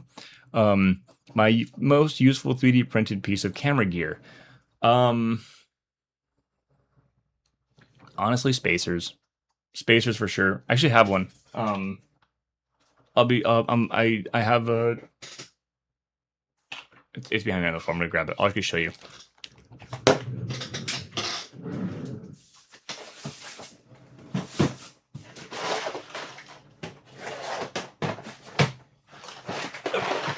of these too. I keep all of my it's gonna be loud, sorry, there's like a bunch of stuff inside, but I keep all of my like different like screw threads and junk. I keep them in these little tackle boxes.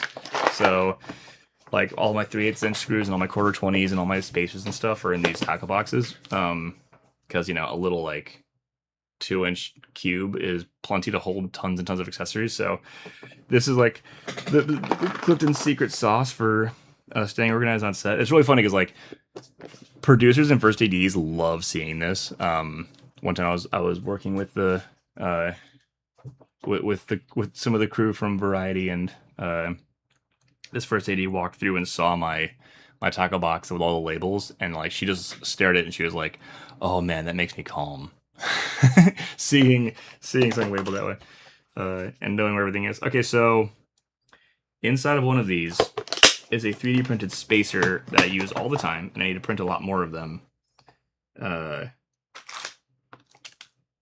here it is. Okay, so as you guys recall, I'm a big fan of the mini locks. This thing is like the most useful piece of gear. However, there is a thing where sometimes you want the receiver end to be the female end that something else is screwing into. You don't want it to be the male end screwing into something. And the 3/8 inch thread on this is in fact this hole is actually threaded, so you actually can screw a 3/8 inch into it. But if you screw it in from the bottom, then like it just pops through and doesn't actually bite and hold onto those. So if you want to screw something into this, where something else is the male end that screws into this as the receiver, I have these little 3D printed spacers that this just sits into, and then like the anti-twist pins actually like bite into the holes I have on the bottom of this, and then now it's spaced far enough that the screw thread can attach to it. So I 3D print spacers for stuff all the time when I'm like, oh, this just needs to be like 3 millimeters farther away from the camera, or if I need something to be at like a little 30-degree angle or something, I'll actually make a 30-degree angle and then I'll reattach something. So in terms of camera gear, I 3D print spacers and couplers and like things to mount and clip things together all the time. So huge on 3D printed, basically adapters. Sorry, that's so loud. I hate doing that on the audio and the stream. I hate how loud those are. But yeah, so that's my answer, is little tiny things that are like a pain to acquire, that just, like I said, give you just a little extra edge or something. And what is it? The Hollyland transmitters and receivers, which I think we were talking about in an earlier stream as well. So the Hollyland transmitters and receivers, their 1/4-20 mounting threads are way too shallow, and their I think the 1/4-20 mounting threads are deep enough, but the pin insets for standard RE pins, the locating pins, those are too shallow. So if you put something into the bottom of that and crank it down with the RE pins, the pins hit first, and there's still about a 1 millimeter gap, 1 or 2 millimeter gap, and as you tighten it down, you'll actually pull the 1/4-20 thread out of the bottom of the receiver or the transmitter. So I 3D print little spacers to create a cushion so it doesn't pull the thread out of the device. Timbatu says 3D print lavalier clips. They always break or get lost. Yeah, that's a good idea. Yeah, 3D printing lavalier clips works. I actually don't use lav clips anymore. I use tape almost exclusively. I had a Union audio guy show me the way that he like flips the cable over and then uses one piece of tape roll. I should just do a video on this. He rolls one piece of tape over itself, so it creates like a sticky double-sided like tube, and then he sandwiches the mic between a flat piece of tape and that rolled over piece of tape, and then like that goes either on the shirt or on the skin underneath. Or in the case of a actual lapel with like a collar, you flip it under the collar and you like tape it into the corner. So I actually stopped using lav clips like across the board. So but a 3D printed lav clip makes a lot of sense. Definitely a good idea. A little tackle box, they understood you just fine. Yeah. Exactly. Oh yeah. Oh yeah. Yeah, that is. Yeah, they're like, oh, this is this is a kind of we got a neurospicy individual on set today. Yeah, but I know where everything is, and if we need the shot, I've got the tools and the gizmos to do it. So that's so funny. I pronounce it the way people would pronounce tacos. Am I missing? There's this like combo chat I think going on. I'm like missing pieces. Oh, here we go. Taco box. I see. One day after we were back from shooting, stowing equipment back, I asked him, "Where do you want me to put the taco box?" The what? I like that. Oh, I know there is a thing called a taco cart. The big cart that you put like apple boxes and other stuff on. All this like random food stuff in film. But yeah, the cart where you put heavy bags and apple boxes and a few C stands and shit. That's people call that a taco cart. I don't know why in film they call it that, but maybe it's just because they're like, a central hub you go to get the goods and the doodads. KT tape works well. Is that what I think it is? Let me look that up. Is that the like?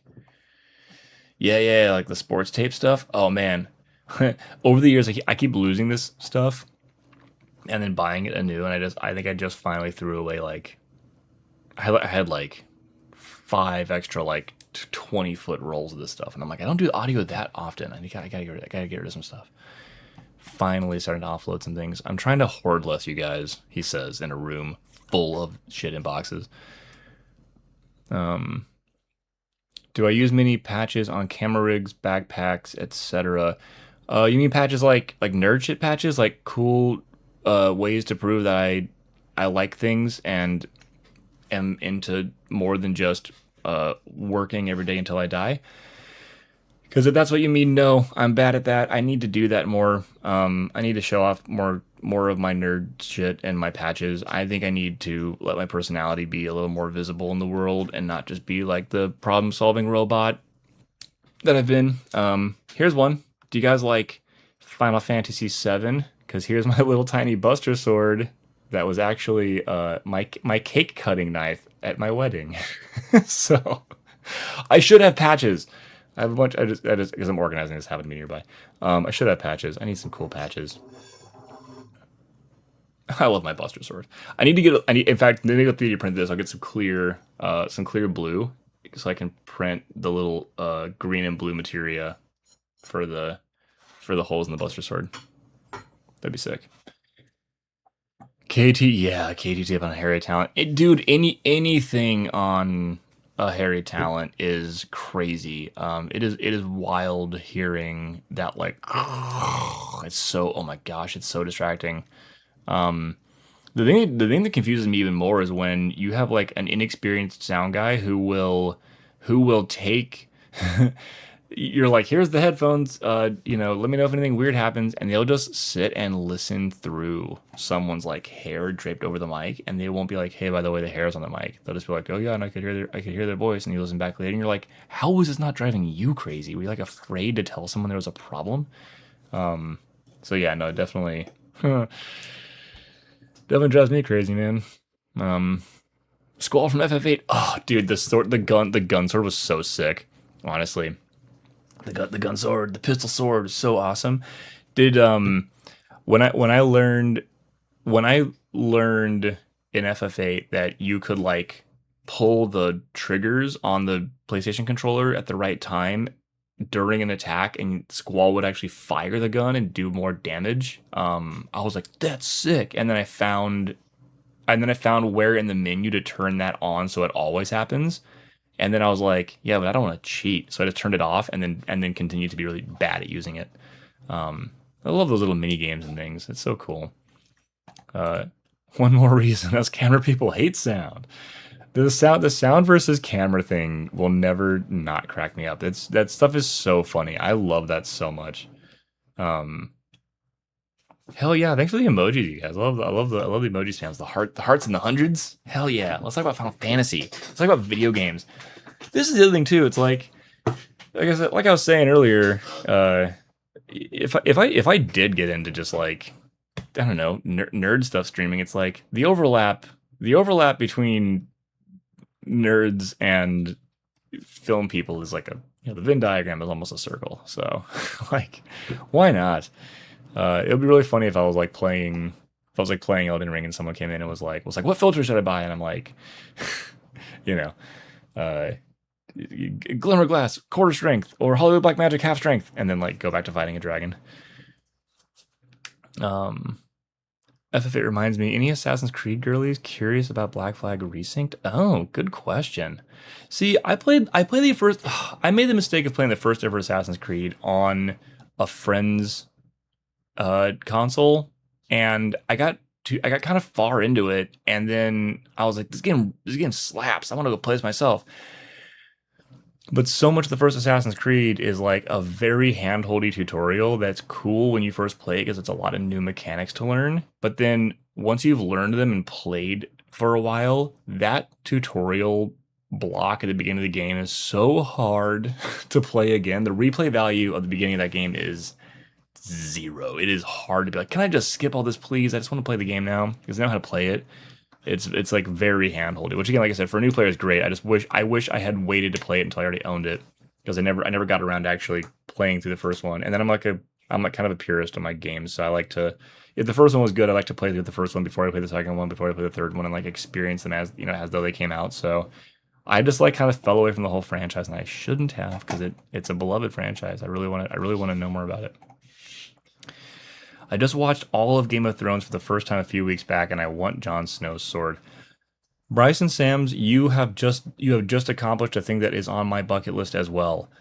I spent 10 years being told I need to watch Game of Thrones every day by everyone who was really mad that I wasn't doing it, and then all at once it just disappeared from all of culture. Because I guess it ended so unsatisfyingly that everyone just stopped talking about Game of Thrones forever overnight. So I don't know. I feel like I dodged a bullet because everyone's like, it's gone from a decade of like, you haven't seen Game of Thrones? What's the matter with you? You got to see it now. Oh my gosh, it's the best thing ever. Nothing will ever top it. Wow. And then now I'm like, hey, I haven't seen Game of Thrones. Should I watch it? People are like, yeah, it's good. And like that alone, I'm like, dang, I saved 10 years of my life. I don't play video games much. Also, Brian, Game of Thrones. I was in Bryson. Game of Thrones was great. Sadly, the final season was too rushed and a letdown. Yep, there it is. That's why everybody was like, "This is nonsense. Can't believe this happened." I did read some. I mean, I didn't understand the spoilers because I don't know who the characters are, but I did read some of the spoilers about people being like, hey, remember how they spent this many seasons setting up this story arc and then they just abandoned it? Or remember how they did this whole thing building these character traits about someone and then had him just go completely against how his character would have behaved? Remember this whole thing about something important about someone's dad's sword or some shit? And then they were like, and also that just never mattered. And I was like, dang, that is bad writing. They just abandoned a bunch of shit or just like retconned and changed the way people behave in ways that wouldn't work. It's really funny. Shadows was a very entertaining entry, but if they decide to remake Ezio trilogy, I'll jump on it. Man, how many are? Wait, is Ezio a different game, or is that also part of the Assassin's Creed? Man, so like. Is Ezio trilogy, is that the original trilogy? No. How many are there? Good lord, how many Assassin's Creed games are there? Games number. How many are there? 14 main installments of Assassin's Creed. Oh my gosh. See, and that's where it's like, okay, I kind of wish they were just numbered. Like, just do the Final Fantasy thing. Ironically, Final Fantasies are numbered, but they're not. But they actually aren't continuations of the same story. Assassin's Creed isn't numbered, but they're all like presumably part of the same arc. I don't know. I'm making assumptions here, but yeah, ironically, Final Fantasy is numbered, but at least you know the order they came out in, so you can be like, oh, I missed this one, I should play it, or oh, I don't want to play that one. I remember it being bad.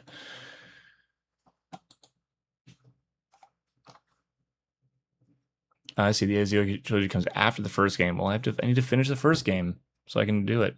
Maybe you guys can force me to play the first game. Oh yeah, 1 to 6 point. Dude, Timothy, I love that I have to like read your comments on this thing. In this way. I mean, it's partly because they were going off an outline for the last books. Since Martin hasn't finished writing 15 years since the last book was published. Wow. Speaking of Martin, Mr. RR, Mr. George JRR, GRR.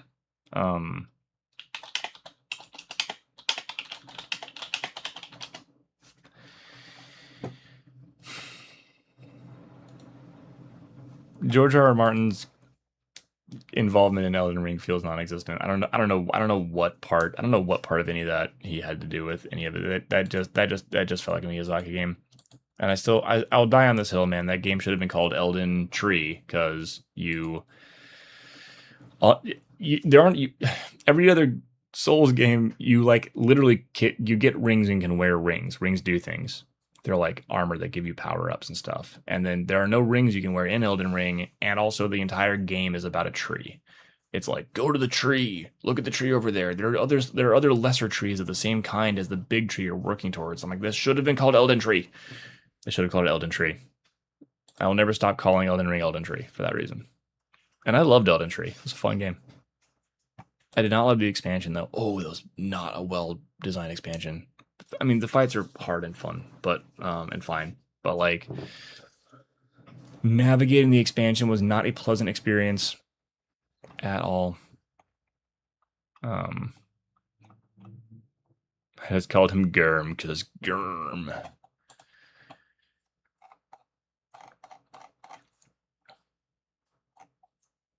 But yeah, Straight Poison. I think you were asking earlier about the 3D printing stuff, right? I think as I do with 3D printing things, I'm gonna start. I have some silly ideas I want to do, but also I'm sure there'll be some really cool things I make. I'm gonna make videos and talk about it. I'm gonna make my 3D models available. I'm gonna be like, 3D models, download them. Either whatever. Either I don't know yet if I'm gonna make it like members get the models, or if I'm gonna make it like people give me your email so I can let you know when I'm live. I should start emailing my email list and telling them I'm live. I was like 1,000. I don't know. It's probably like 1,500 people. I need to pay my email company.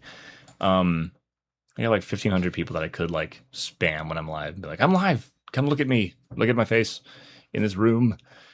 I should probably start making use of the other places that I've started to build a community and actually feed people into the Discord. It's gonna make Bryson's job serious all at once when I emailed 1,500 people and say, hey, we have a Discord, come join, and then they all come pouring in, and we have to like jettison a bunch of people who were like secret dickheads. But they'll out themselves pretty quickly.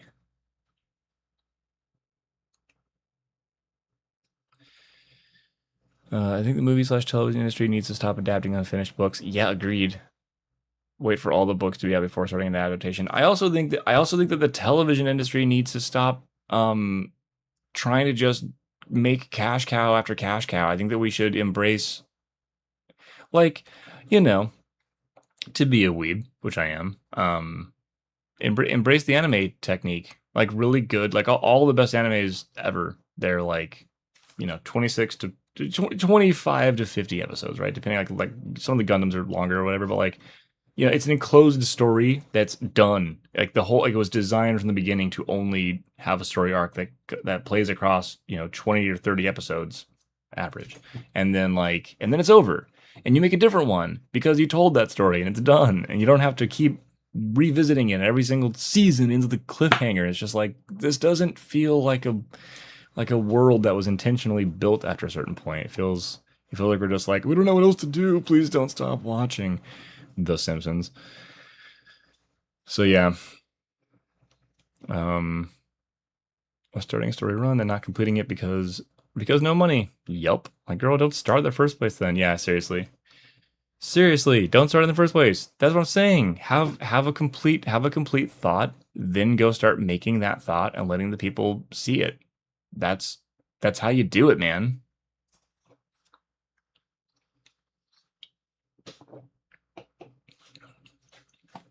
If I made a Google Doc and you guys could submit films. Oh, I have another one. Actually, here's another idea, you guys. What if What if we did like dating advice but clients?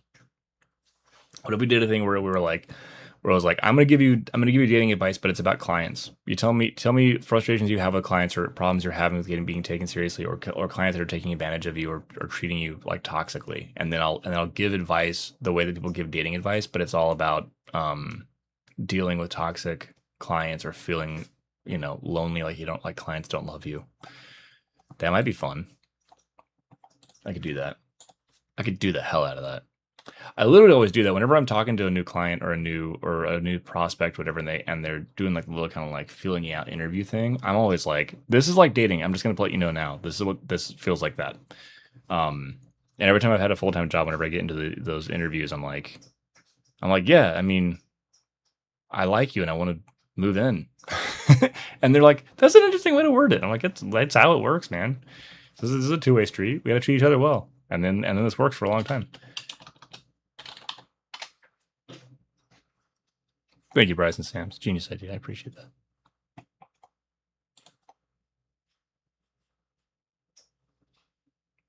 Whoa.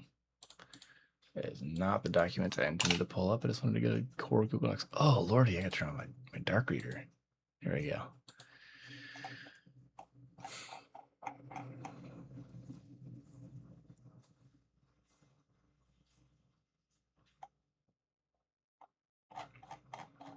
Totally gonna do it. I'm gonna make a thing just for you guys.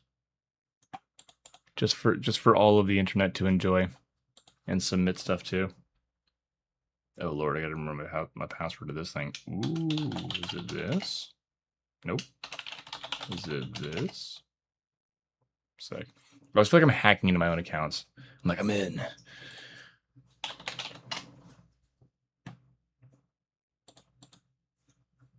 No.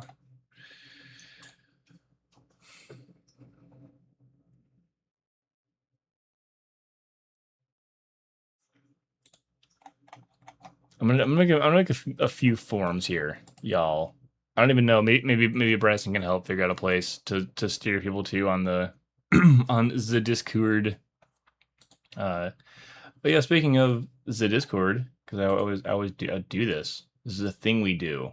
Start on the welcome page, and then let's create an invite, and we're gonna say anyone who's like a really cool person who's lurking and totally not a secret robot or a creep. You can come join. Where's the button? Where's the button to make a link? It's been a grand. There it is. I'm gonna edit this link because we're gonna make this expire in 1 day, and only 10 people can use it. So bam, great. Yeah, this will be fun. Sick. Okay, cool. Anyone who's lurking, if you want to join the Discord, come join the Discord. There's a link. Get up in there. That'll also work for 24 hours, and only 10 people can use it. So anyone who watches the stream after the fact, if you made it 1 hour and 53 minutes into the stream, and you decide that you want to join the Discord, I hope that you aren't the 11th person to make that decision, and also that more than 24 hours hasn't passed before that happened. Otherwise, you'll have to wait for the next stream, because we had some bots. We had at least a bot. It's so funny too. We had a bot come in and like just kind of hung out for a while, and then out of the blue, it just started responding to people in like the most chat GPT way ever. Like if you guys remember my earlier stream, I was talking about how the when you see YouTubers being like, so-and-so quietly does this, which really helps move the needle because it's a game changer, like the high density of those things, it was like responding in ways that like almost looked like parody. And yeah, we were like, wait, that's sus. That's sus. So, where are we? Oh yeah, I was making a document. A handful of documents. Make a new folder. That's I'm gonna call it stream submissions is the folder. I'm gonna make a few things inside of here so you guys can submit. I'm gonna let you guys submit movies that we should watch when I get around to doing watch parties. I'm gonna let you guys submit films and reels and stuff you would like me to review on the stream, so I can continue to, not bullshit anyone, but also tell you guys what's up and how to improve from a guy who knows everything in the world. And then also maybe if you guys want your totally anonymously read nightmare stories shared on the stream, I would love to read people's nightmare horror stories of clients. Make a Google form. Make several Google forms here because I want to read through these forms later. I don't want your AI form template. Type it myself. This comment has fulfilled its purpose. There was such a weird reply. I haven't seen Speed Racer, and I'm gonna check it out. Honestly, I've heard some wild stories about Speed Racer. I have one friend who absolutely loves consuming perception altering things and then watching the most like crazy, like depressing stuff ever, and I'm like, good lord, man. But he specifically loves Speed Racer while experiencing otherworldly vision. So there's a tip from the ether for everyone. All right, so we're gonna do anonymous clients from hell stories. Yeah. Submit your tale and behold as it is read live on some future stream. All right. This will be, I don't know. We'll see if anyone even says anything about this. I'm not gonna require anyone give me their email address or anything for this. Super secret, totally anonymous, we'll say. Should totally have a drinking game for Vertical Drama Watch Party. Every time that there's a ridiculous, oh my gosh, I mean, take a shot every time there's a werewolf or a vampire or a billionaire abuses somebody, or every time there's infidelity. I feel like we should just do we should do a deep dive rabbit hole Strawberry Diaper Cat AI video, because there's so much of Strawberry Diaper Cat that if you guys don't know what this is, you should Google it. It's insane. Strawberry Diaper Cat is like, oh man, he's like killing people, he's like committing war crimes, he's like poaching animals. It's crazy. Strawberry Diaper Cat like ruins lives, and it's insane. Absolutely batshit crazy. Clifton, Speed Racer is incredible. I rewatched it a few weeks ago, and the 4K remaster came out. I was in tears, man. Hey, all right, I'll take you up on that. I'm just gonna. You've never been sarcastic on the stream before, so I'm gonna take that at face value and believe that is true. Frequency says, you ever got deep into a color wheel not realizing your monitor was in the wrong color space? Yeah, I've gotten deep into color grades and realized all sorts of things. With like, what is a strawberry? What? I'm telling you, Ankit, you will definitely appreciate how doomed humanity is if you look up Strawberry Diaper Cat AI videos. You're gonna be like, why have we done this? Yeah, it's crazy. But yes, I've definitely done that. I've also back in my photography days before I moved into film and video, I used to do like the hardcore like pixel level retouching and stuff, and I can't tell you how many times I've tried to retouch out and like clone out and patch out what ended up being a piece of dust on my screen, and I'm like, oh, I gotta get some sleep. I gotta quit staring at pixels for a minute and go outside. So yeah, I've definitely gotten too far into a grade and realized the color space is off, or or worse, when you set up, you're like, okay, I'm gonna do like this super giant 4, even 8K export for a client, and you're just like waiting forever for the export to go because someone especially gave you that damn Target hard drive that reads and writes at 65 to 80 megabytes per second, and you're doing super giant. Seems like you found it.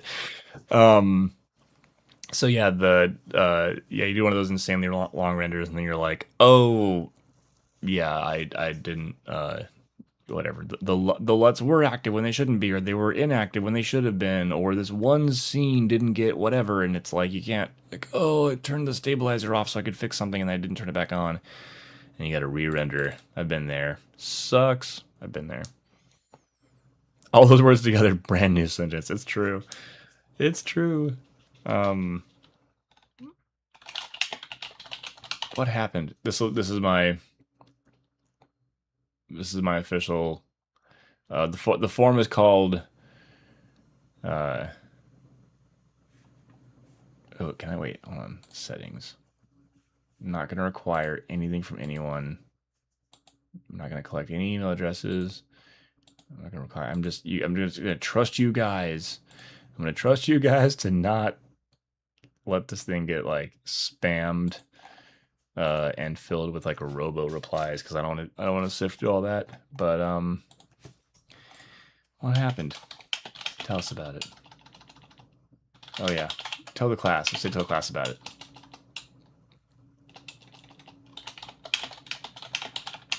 Yeah, what happened? I'll tell the class about it. There we go. That's what it is.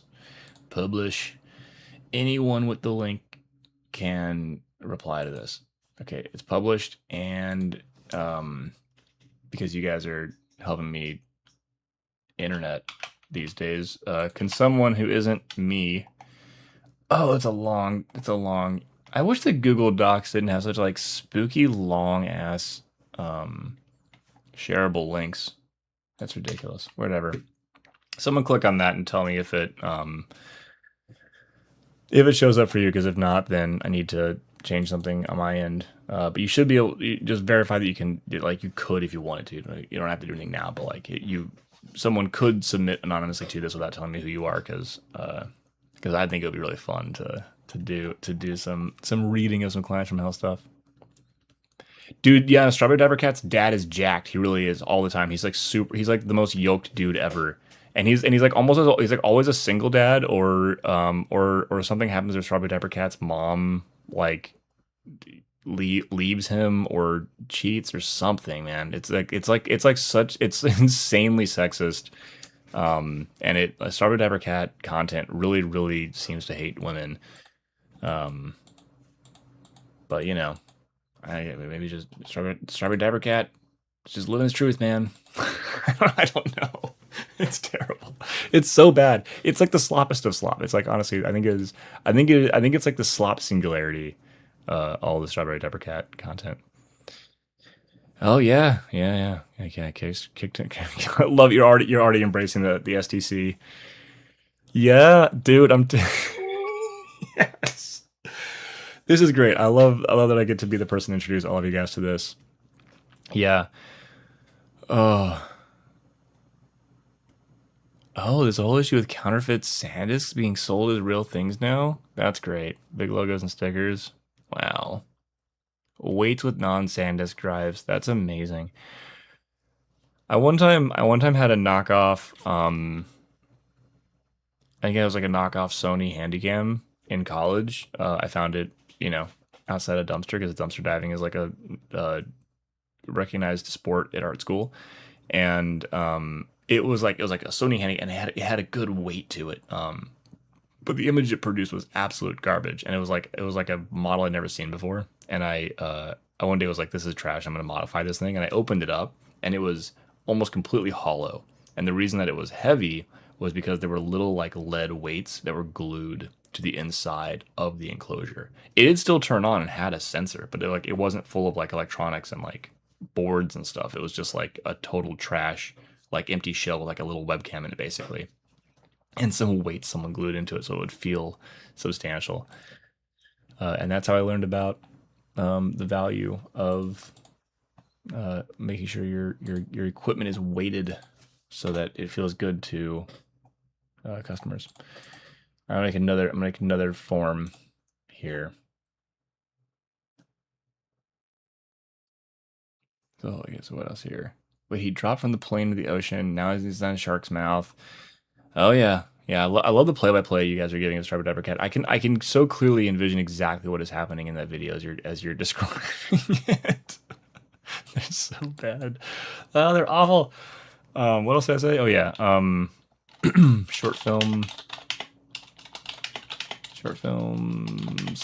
video submission for the stream. Cool. Submit your work and Clifton Stumble himself. I hope that the sarcasm of me like being like the most important streamer on the planet, I hope it tracks in these forums, because someone's gonna be like, "Dang, does he really fool himself?" But the 10 of you here are gonna be like, "Nah, we get it." Maybe I shouldn't say that. Maybe I should just be the most important streamer on the planet, and then people will be like, "He's the most important streamer on the planet. He said it, so it's true." So there you go. You guys know that now. It's official. Most important streamer on the planet, right here. And that can't be quantified because we're not talking about viewership. We're not talking about numbers. I'm not the highest viewed. I'm the most important one. Prove me wrong. Most important streamer, right here. So maybe work with Ensemble himself will watch it. Oh, I say may watch it and do a review and reaction live on camera sometime in the future. I should start talking like that just every day, like at the bank and stuff too. Sorry, I gotta catch up on chat more often and sort of hanging out. Why Dynamite? Why is the shark not blow up? Why is this my life now? Ankeet, I'm telling you, man, it's impossible to stop watching it too. You just have to like put your phone down.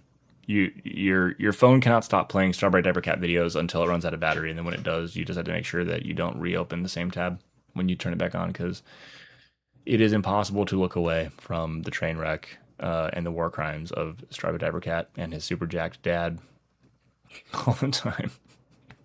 It's true. If I say it enough, you can I believe it. It's true. Clifton Stommel is the number one streamer on the planet, top streamer. If anyone has any questions about anything related to anything anywhere, Clifton Stommel's stream is the number one stream to go to. And if anyone wants if you know what, everyone in the world who thinks that defending billionaires will make you rich. The truth is that if you subscribe to my channel, that'll make you rich. It'll make you even richer than defending billionaires will. So just so you know, all the energy you've been putting towards defending billionaires, give it to me instead, and that'll make you rich. And whoever you're attracted to will also be attracted to you, chain letter style. It's true. It's just a fact. I didn't make the rules. Okay, so short film / video submission for the stream. Submit your work, and Clifton Stommel himself may watch it and do a review and reaction live on camera sometime in the future. Sometime in the near future. You know, I don't want to leave people hanging. Make your film. And then I'm going to add another one.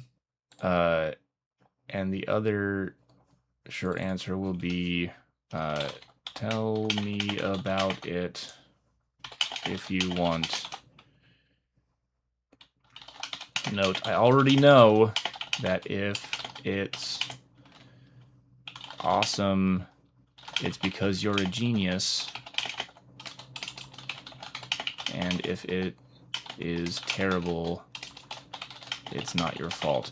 Is that like way too aggressive? Yo, Chad, is that too aggressive? Because that's the thing. Every time someone shows their short film, they're like, "Okay, everybody, quick preface here. There were a lot of problems, and it was really hard to do it, and we just everything went wrong. And so, like, just so you know, if it's good and it's awesome, it's because I'm a genius and the best ever. And if it's bad, it's not my fault. So you're only allowed to love it or say nothing. Like it's like I feel like that's a preface before anyone shows any art of any kind. It's always like, if this sucks, it's not my fault, and if it's great, it's because I'm a genius because they overcame all these obstacles. But I want to give people a chance to write that, to write out what it is that happened. Something about it if you feel the need. I hope that someone comes in just like super just like ballsy max confident Chad mode and just shares it and is like, I have nothing to say.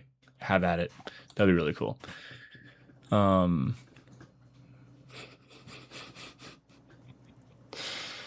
gotta catch up on these things.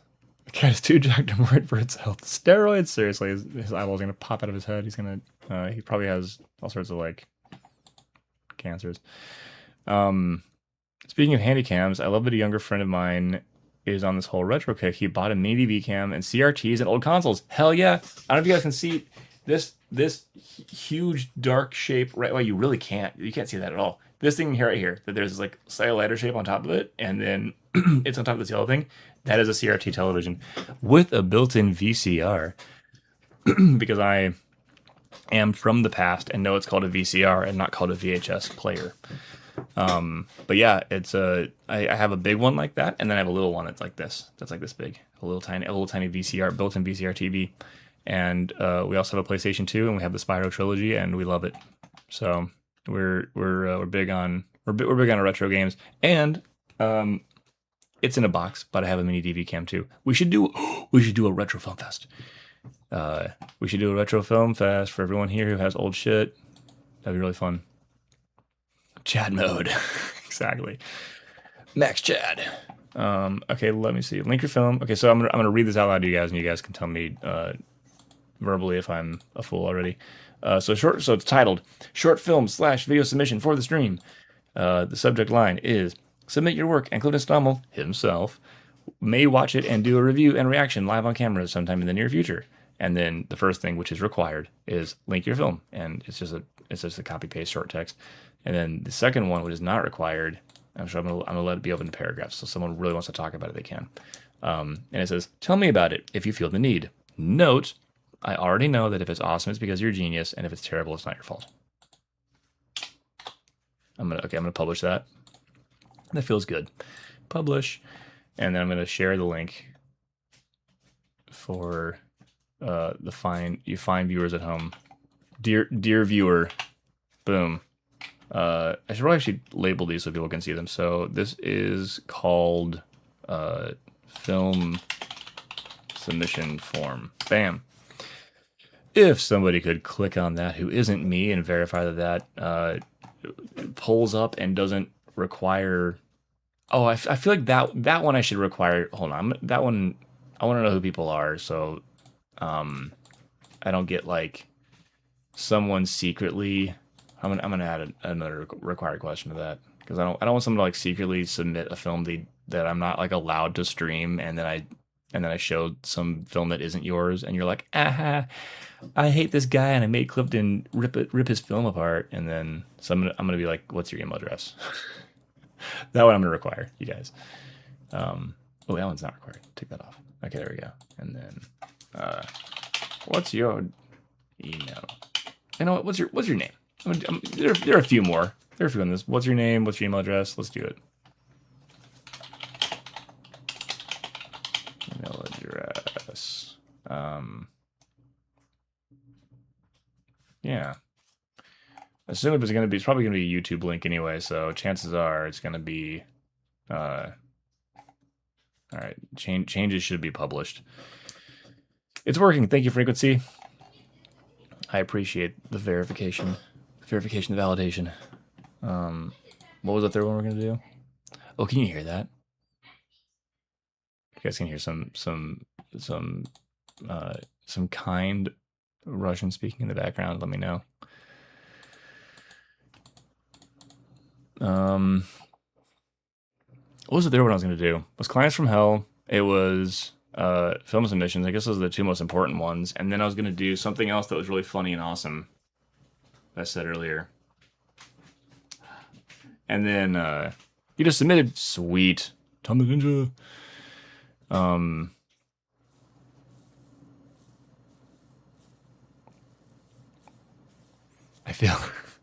already feel like, sorry if I'm stealing your thunder here. I already feel like Ankeet's just gonna submit Strawberry Diaper Cat videos back to me. I didn't know. His response already sick. Well, let's do this now. I'll prove to you guys I'm not lying. I'll do this now. I'll review a video. I'll review one. I'll go in blind and review one right now. Shot on a Sony A7S III and an Alexa Mini. Ooh, this will be fun to see the two together. With Dizio Vespids, starring Nashville actor and writer who was in Miss Marvel TV. Ooh, semi-autobiographical. Okay, it's a semi-autobiographical account. I crafted when completing. Oh, this is cool. Competing for an international film festival. Okay, let's go. Oh, responses are coming in. This is great. All right, I'm gonna pull up this one, and I'm gonna react. I'm gonna react to Samira action short film. This is cool. Oh, look at us go. Oh, hold on. I gotta switch everything. Totally doing it. I never do that to anyone. Okay, cool. Now I'm gonna okay, hold on, switching over. Transition. Here we are. Hello. It says this is hard coded, by the way. This is not closed caption, so the subs here are hard coded, and that's gonna be how it is. I wonder if I should I'll do the chat artist. Maybe I'll make chat a little smaller. Maybe I'll make it. I have no idea. There, chat is 1% smaller now. Okay, I'm gonna play this thing. This is great. Yeah, submit your stuff, you guys. Cool. Maybe we'll do like a whole thing on a future stream where it's just like all watching film submissions and giving people some feedback and stuff. We're doing it. All right, let's get into it. Jumping right in. Black screen with voiceover. Very vibey. Hello. أنا آسفة إنه هذا يمكن مو متوقع بس ما كان أكو أحد أقدر أحكي وياه. ما دا أعرف شنو دا يصير هنا بس أعرف كيف هالشي دا يصير. Ooh, I'm curious what the frame rate is on this. This feels that almost felt like that very first shot almost felt like it was shot with not as many frames per second as what ended up being wanted in the edit. That felt like sort of like some extra slow-mo being created. يمكن مو متوقع بس ما كان أكو أحد أقدر أحكي وياه. Yeah, almost like a little stuttery on that wide. بس أعرف كيف هالشي دا يصير. وهذا الإحساس ما دا أعرف مو صح. يمكن أنا مخبلة.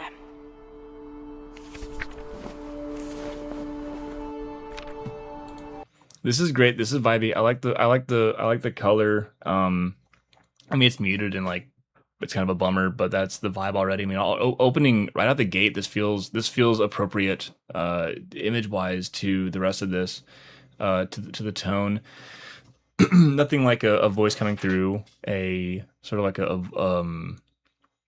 an answering machine kind of sound to give some some solidity. What is it, like concrete reality to it, and kind of a little bit of nature. I like the isolated blue. I hope that this can I reduce the opacity on this thing? I want to like lower opacity on chat just for maybe I'll just hide chat for a minute because there's some stuff I want to point out on the screen here. But yeah, this thing here on the left, that is the only blue thing in the frame. This is cool. I am going to assume that this is an important object and that this wasn't something that just happened to be there and didn't get color graded down to match the rest, because it's definitely drawing my eye to it. So I'm going to assume that this is an important object for the story. بس بالحقيقة ما أعرف ليش دا أعرف لك هذا المسج بس يمكن أريد أسمع صوت أعرفه. Okay, that was a little okay. So there's a little bit of a I mean, I'm already impressed by this, which is why I'm jumping right into like kind of like some finer stuff right away. This opening shot is very bleak and very nice. This feels all very I don't know if you guys have seen Killing Them Softly, but this feels like the scenes with like Brad Pitt in the car being a hitman, talking about sort of like the next steps of the project they're working on. And this has a really nice texture and tone to it, and it very much fits. When he steps out of the car, this is all definitely, I mean, there's more colors in general, like I recognize that, but I think that even this shot of him standing up, like overall this feels more saturated and like a different color space, I think, than this. So we definitely lost a little bit of the bleakness, I think, when he steps out. And part of that might be unavoidable because of the location you have access to, because like green trees are always like really punchy and stand out, and then like you have this like really bright, like gas stations are like, come buy gasoline. So there's a little bit of a loss of the visual tone that you're doing a very, very good job building. Still through the audio is still being picked up, and the acting is great. Just like the location is a little distracting already here, but so far, I mean, this is objectively good. So definitely good stuff. Just obviously like pointing out the little things that are popping out to me.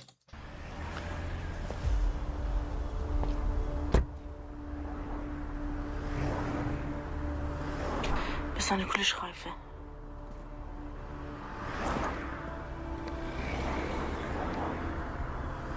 The blues in the grid are really isolated. It feels like blue is a character in this film.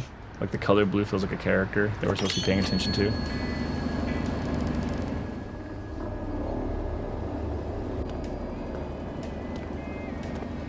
I continue to stand by that statement. Hello, sir. Yeah, what can I do for you? This is great. We're back into the bleak look again. This is nice. Are you some kind of cop? I'm not. Looking for this girl. Well, I do wish I could help you. Oh, that's good. Oh, that's good. That's good acting / directing, y'all. Do you see that? He wouldn't even look at the piece of paper. He just stared. He just continued staring up at that dude. And I love the play when you've got like the seated character who's being a piece of shit, who's like in a position of power, and he's using his position of power to continue being cruel. Yeah, it's just like this stupid shitty power play thing. Like, this guy's life sucks, and he's just gonna like throw his weight around wherever he can on other people. I think that really, really plays here. And yeah, that move of him like staring at the guy and continuing to not help him, but be like, "Wish I could help you. Sorry." Like, that's nice. That's a good element. Good decision making there. So you haven't seen her? You get a lot of people in here, man. Are you certain? I was told she comes in here once a week. She would have been very conspicuous.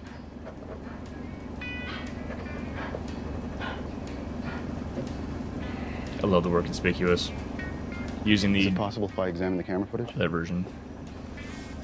Everyone knows inconspicuous. People forget about I would conspicuous. gladly compensate you for your time. Ah, that's more interesting to this guy.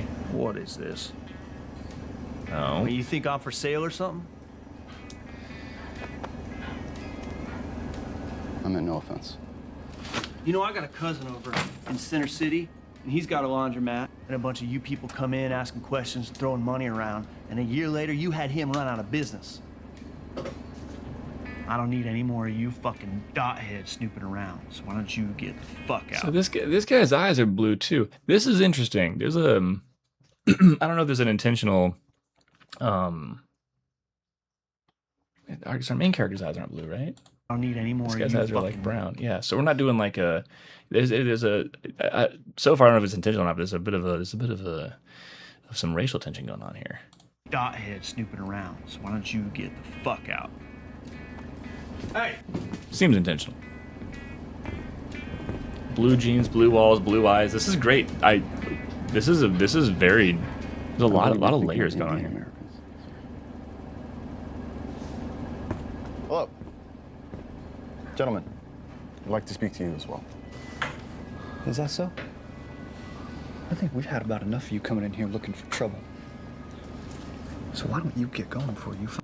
This dude reminds me of the fat friend from what's his name? I think he actually ended up losing a lot of weight, if I recall correctly. But he reminds me of the guy who was the fat friend in American History X and Butterfly Effect. I don't know, he's got one of those like faces. It's like a slimmed down version of that guy. On some. I'm looking for a woman who I believe has gone missing somewhere in this town. Are you hard of hearing, boy? You speak English, right? Because me and Hank here lost a buddy in Afghanistan because of you people. And we'd be more than happy to return that favor. I am sorry. Truly. I lost several brothers fighting the Mujahideen in my own homeland. But please, I just need to know if anyone has seen her. I love how unfazed this guy is. This dude isn't like being a badass. He just is serious. Nothing's ringing a bell. It's really I'll nice. Hold on to this just in case anything comes up. I think it's time for you to go. This blocking is good.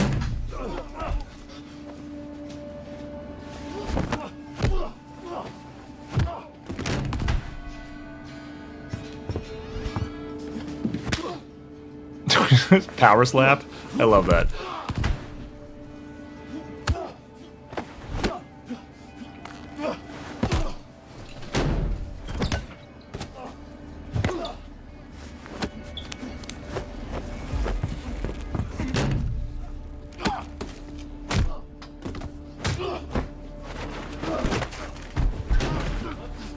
So this feels like, I think this is A7 footage at this stage, is my guess.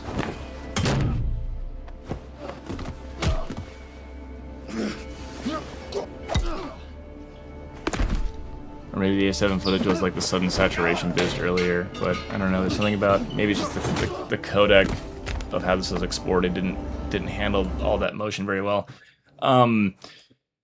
So Tom, your comment blue. I do think that actually I'm gonna put the I just remembered we can't see Timbuktu's comments unless they're on the screen, so I'm gonna actually bring those back in. Sorry if this like busts up a little immersion here. So I'll respond to Timbuktu's. I'll just say it now. Client from hell, you seem limited by your editing software. Have you tried iMovie? Good lord. I've heard crazy things like that. So I do think that obviously I have a tremendous number of really positive things to say about this, and I do think that constructive criticism and feedback, positive feedback is always important, so we all have room to grow. I will say that the sound Foley could use maybe a little bit of a little more like snap, a little more bite to it. I do appreciate that this isn't one of those movies where like the dialogue is like super quiet, but then like guns going off, people punching each other is like so loud you have to like adjust your volume constantly. So I appreciate that I don't have to do sound mixing while listening to this thing. But there's definitely something to the hearing those impacts and hearing the way the sound kind of like drops. Like it feels like there's like a really heavy limiter or some like heavy situational compression going on, and some sounds that I think definitely could have had some headroom and some like good like weight to them to really sell those impacts. This is great. This is a really nice blocking and totally decent like fight choreography there. So okay, that makes sense. Exterior scene was A7 S3. Yeah, that makes sense to why the saturation was suddenly so different then. But then yeah, then in that case, it seems like whatever compression either you had going on or whatever compression or not in camera, because I know the Alexa Mini can handle motion very, very well. So I think that whatever settings either you exported in initially or YouTube's attempts at saving space, there's a lot of like while the action's moving around here, there's definitely some artifacting and stuff. And I'm in like forced 4K, and I've got my upload speed sucks, but my download speed here is gigabit. So I definitely know it's not like on my end. So there's definitely some artifacting going on in the motion when a lot of crazy stuff goes on here. So yeah, so yeah, not the Alexa Mini's problem at all for sure. But yeah, I'd say main criticism is really just like the color tone shift between the exterior and interior stuff. The A7 III, maybe the color science just was a little different and needed a little bit of some zhuzhing to get them to match a little better. But then the sound fully here. But other than that, man, I mean, so far this thing's pretty aces, dude. I haven't even checked how many views it has, but it deserves more already. Boy, if you don't turn around right now and walk out that door, I'm gonna blast you back to wherever the hell it is you come from. Oh yeah, shaky coward.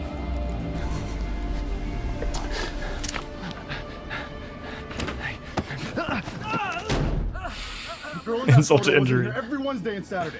What do you know about her? I told you, I don't know nothing. Oh, okay. I know her face. She ever talked to nobody. When's the last time you saw her? It was 2 weeks. 2 weeks. She came in. She didn't. Okay, so I will say, when it comes to pressure points and pain that you inflict on people, having close-ups of those things would help a lot. So like, obviously when you have people like grabbing someone by the arm and flipping them over or like slamming them into a table, like that's all cool and you can do that kind of like mediums and wides. But here we have this like intimate moment. I mean, it's violent, intimate, but it's still intimate, right? And so I'm gonna put the chat down here because that's distracting me. So we have this like close-up intimate moment, and you even have this sound effect when the guy's like, "I'm not telling you shit," and then he like does something. You hear the like sound, or like I don't know, it's supposed to be like the sound of his joint flexing or like leather or something, but you hear something strain, and he's like, okay. I think that if we had like a really tight close-up of something like, you know, like how he's holding his wrist, maybe he's like pressing hard on like where his pulse is or something, where it's like would be really uncomfortable, or like he's got like his palm like jammed up under his shoulder blade, something where you're like, even if you're making it up and you don't actually know where the pressure points are and what would really hurt, something that would make an audience member who also doesn't know be like, damn, that probably hurts. And then like in that moment, giving that extra sound effect, that close up, showing like you're like continuing to contort this dude's body the way it's not designed to move, that would really drive home that moment where he's like, okay, ow, good lord. So that's, I would say like maybe a little extra coverage just to drive the pain home and the level of expertise that our main character has here, because he clearly knows, you know, how to take a dude down and how to apply pain in selective specific spots to get the answers he needs. So I think that a few like close-ups, like you know, close-ups or ECUs, I don't think you need like a macro, but a close-up or an ECU, I think of where he's applying pain and pressure would really help drive this home, because I, as an audience, I feel a little bit distanced from it as of right now. Audrey, she left like normal, huh? Oh, I swear! Yes, I would have loved to have seen that. Whatever it was, it made that sound. Thank you. If you can think of anything else, I'll be at the Center Lake Motel until my business here is concluded. If you know of anyone else that might have information about my sister, tell them that I would very much like to speak with them. In person. Room 112.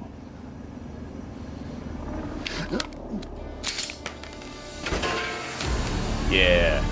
Remove the bullet. Continue disarming the disarmed man. We got more bloomy lenses. Are they bloomy lenses, or we have some filtration here? Sick. That was good.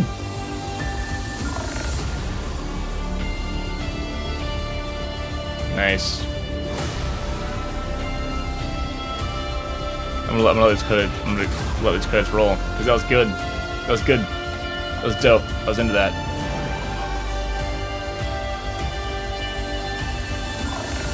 Coordinator and performer? That rules. That's good stuff.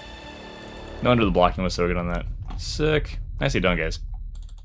Alright, sick. I'm gonna go back to my giant face for a second here. Skabam! So I don't accidentally dock myself by minimizing and showing you my other tabs. Cool. That was great. Good share. Good find. So the great feedback. Especially agree with the close-up insert shoulder lock. Oh, thank you. I'm glad that I mean, you never know, right? Just sharing off the cuff what I'm seeing and thinking, and there's always a possibility that someone's like, this dude's full of it, I'm out of here. But yeah, I appreciate that. I wish I could remember what goofy third form I wanted to make was from Oilier. Filtration was Hollywood Black Magic. That rules. Dude, Hollywood Black Magic is it's so funny because it's like Hollywood Black Magic filter, not made by Black Magic Design. I think it's Schneider Optics, right? That is like the secret sauce, and Hollywood Black Magic filters are they're the only ones that are actually subtle enough to use the 1 strength or maybe even sometimes the 2 strength and not have it just be like grossly over intense. Pretty much anything that isn't the official Schneider Hollywood Black Magic filters, I pretty much tell everyone, like, don't go over quarter strength. Like, get 8th, get 16th strength, maybe get quarter strength. The Hollywood Black Magic filters really do have some special engineering magic in them that allow you to still have what's going on in the foreground and the things you're focused on still contrasty and sharp enough while getting really nice bloom where you want it away from your subject, and it doesn't overlap everything in a super weird way. I don't know how they did it, but it's definitely the secret sauce. And like, weirdly, it's not as well known as like the MKH 416, for example. You know, the shotgun mic by which all else is measured. And I think that the but people who know the Hollywood Black Magic filter is like that's like the real one. And for some reason, everyone else that makes a Black Pro Mist or a haze or whatever, you know, or a black diffusion filter, there's always an attempt to, you know, the black version of these filters is supposed to not mess up your contrast and your low end, but like for some reason everyone makes them way too strong. They're way too intense, and you really just got to get like 16th, 8th, and quarter strength. But with Hollywood Black Magic, you can legit go up to 1 strength and still have a very subtle effect that works really nicely. So heck yeah to that, man. Good gear, good script, good people, good acting. I'm not an acting coach. There's definitely some stuff that, I don't know, could have been delivered a little better, but I'm mostly here to talk about the visuals and everything that ties into the feeling of the piece. So yeah, I think that was a good one, man. Good share. Thank you for that. Free project and short on time. The whole scene written investigates. Yeah. Wow. Oh, interesting. Tom, this was a good job. Oh, actually, you know what? I want to see again for me how many views does that thing have? 1,800 views. Why doesn't that have more views? That's dumb. That should have more views. 4 comments. Okay, hold on. I'm commenting. Should have way more views. It is really good and well executed. I'm curious. I'm curious about. I would be curious about your back end metrics. I mean, obviously, I don't need you to like dox yourself or send me any of that stuff. But like, I'm curious if you were to go into YouTube and see what other films are recommending this thing, because I wonder if the algorithm just doesn't know who to show this to, because this is good. I mean, even the opening is strong, dude. Like, I see no functional reason why anybody would drop off at the 30-second mark on this. This feels good, especially the first 30 seconds is very vibey and of a tone that people who like short films would stick around to see how the rest of this goes. So yeah, I don't see any reason why this one's not getting picked up. I think if anything, if you did want to get more eyes on this, which it absolutely deserves, you could probably find a way to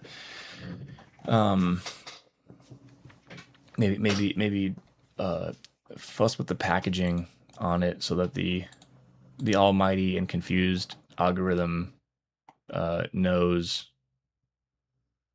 who to show it to. You know, not to be like the YouTube growth guy. I don't know, maybe a shot where he's like kicking someone's ass or like a gun. People love being like, there's a gun, I want to see that film.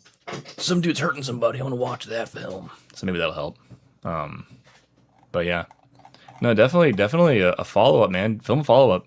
Everybody here. The comments are already saying it, man. Behold the people. Everyone's like, dude, whoa, give me more of that. Take note. People want more. Make more of that movie. Highly recommend. I like the way you shoot, man. That's good stuff. Let's see here. Good Lord, you gal. We've been at this for 2 hours and 40 minutes. This is I think this is, oh no, I think my longest stream that wasn't just like automatically streaming an event I was at. I think this may be my longest stream so far. But I'm getting a little bit midday hungry, and I have some stuff to do, so I should probably hop off here. But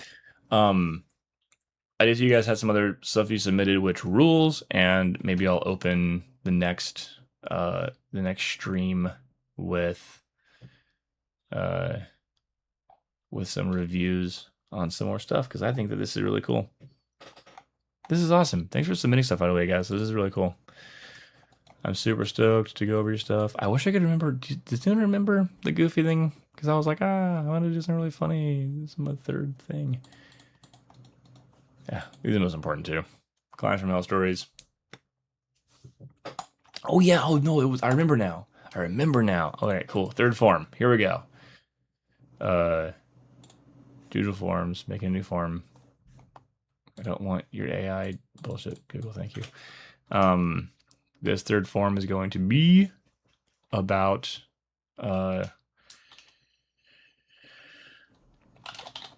client relationship advice. That's what it was. All right, cool.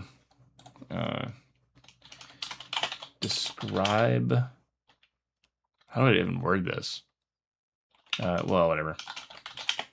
Submit your situation, I'll say.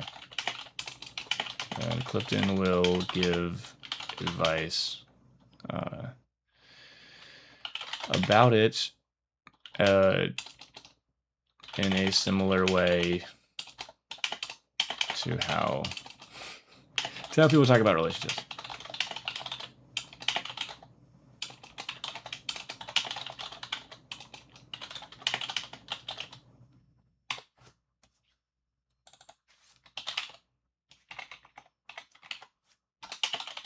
All right, that's the official form. Client relationship advice request. Submit your situation, and Clifton will give advice about it in a similar way to how people give relationship and dating advice. Question number 1. What's going on? Tell me about it.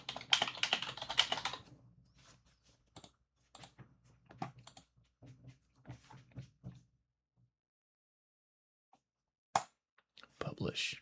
Anyone can see it. Sick. All right. Final link to share and verify for me if you guys can, just to verify that it is in fact working. Bam. Someone could click on that who isn't me. You don't have to submit anything. Just verify that it is coming up, and that you could submit things to it if you wanted to, and then I'll be in good shape. Anki says, I really want to shoot something action focused Sunday. Been an itch of mine. But I usually stop short with choreography because I'm a sucker for beautifully choreographed combat. It's tough, man. One of my favorite movies for fight choreography is The Raid Redemption. The Raid Redemption is so sick and has some cool fight scenes, man. And one of my favorite, I see a typo here.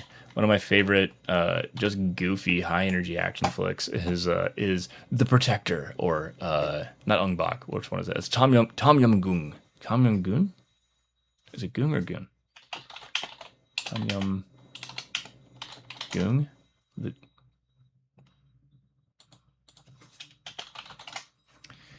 Goong. Tom Yum Goong.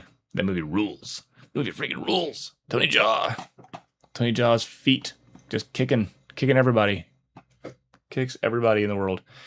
The Raid Redemption is top tier. It really is. The Raid Redemption is so fire. It slaps so hard. It's ridiculous. Well, cool. On that lovely note, like my super Ong Bak 2 rules. Ong Bak 2 is great. Ong Bak is also fun. I love all the shots in Ong Bak where you can see the stunt double is trying to be the dude with like the bleached hair. Like he's got like buzzed head that's bleached, and then like his stunt double just has like bleached hair that's like slicked back to try to make it look the same, but you can tell even in the really fast wide shots that the stunt double is just a dude with long hair. It's really funny.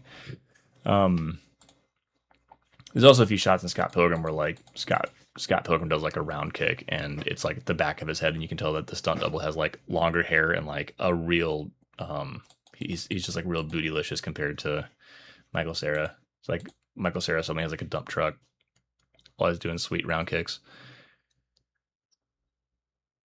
Slow-mo action set piece in the rain. Ooh yeah. Yeah, Keith, that'd be sick. That's a fun one.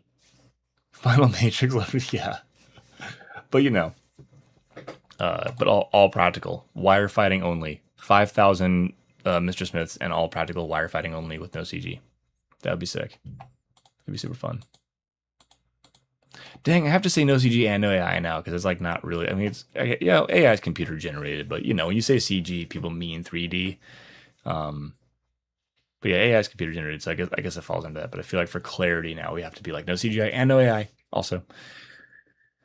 But yeah, cool. Well, this rules. I have a meeting on Friday, so I don't know if I'm gonna stream super early on Friday or stream super late on Friday, but I do intend to still stream on Friday for everyone. This has been super fun and super sick, and I'm gonna one more time for anyone who is here during the stream, anyone who stalks the stream after the fact, I'm gonna send over another invite link to the Discord. My brain just randomly grabbed the R and shoved it in somewhere. It's another 10 uses. Here you go. 1 day, 10 uses. Can I say 2 days? No, it's 7 days. 1 day or 7 days. Fine. 1 day, 10 uses. Generate a new link. Copy. Pasting this in here. Let's go. Bam. For any lurkers, before or after the fact, check it out. I haven't seen Extraction 2. I need to see that one. I'll check that one out. All right, y'all rule. You're the best ever stream audience, which makes sense because this is the best ever stream, and I'm the most important streamer on the planet. So we'll just make sure we say that a bunch of times so that AI knows it and tells everyone else. I'll see you guys on Friday. Thanks for popping in for my just kind of vibe and stream. This is cool. If you guys dug this, we'll talk in the Discord too about it. Because I really did enjoy doing feedback and reviewing people's stuff for sure. It's definitely mentally taxing. I feel like I need a nap now, but I really enjoy this. Hell yeah. No, you're breathtaking. And yeah, Bryson crushed it, man. I'm gonna review every single one of Bryson's videos. Maybe I'll open every day. I'll review a different Bryson video until he's forced to rapidly make new ones. 48-hour film festival every day, every time, every week. Bryson's gonna have to make 3 short films a week so I can review them. All right. On that stupid note, I'm out of here. I'm gonna end it. I gotta figure out how do I do it. Oh, there's a button. I found the button. We'll see if it's a one click or if I'm gonna awkwardly sit here.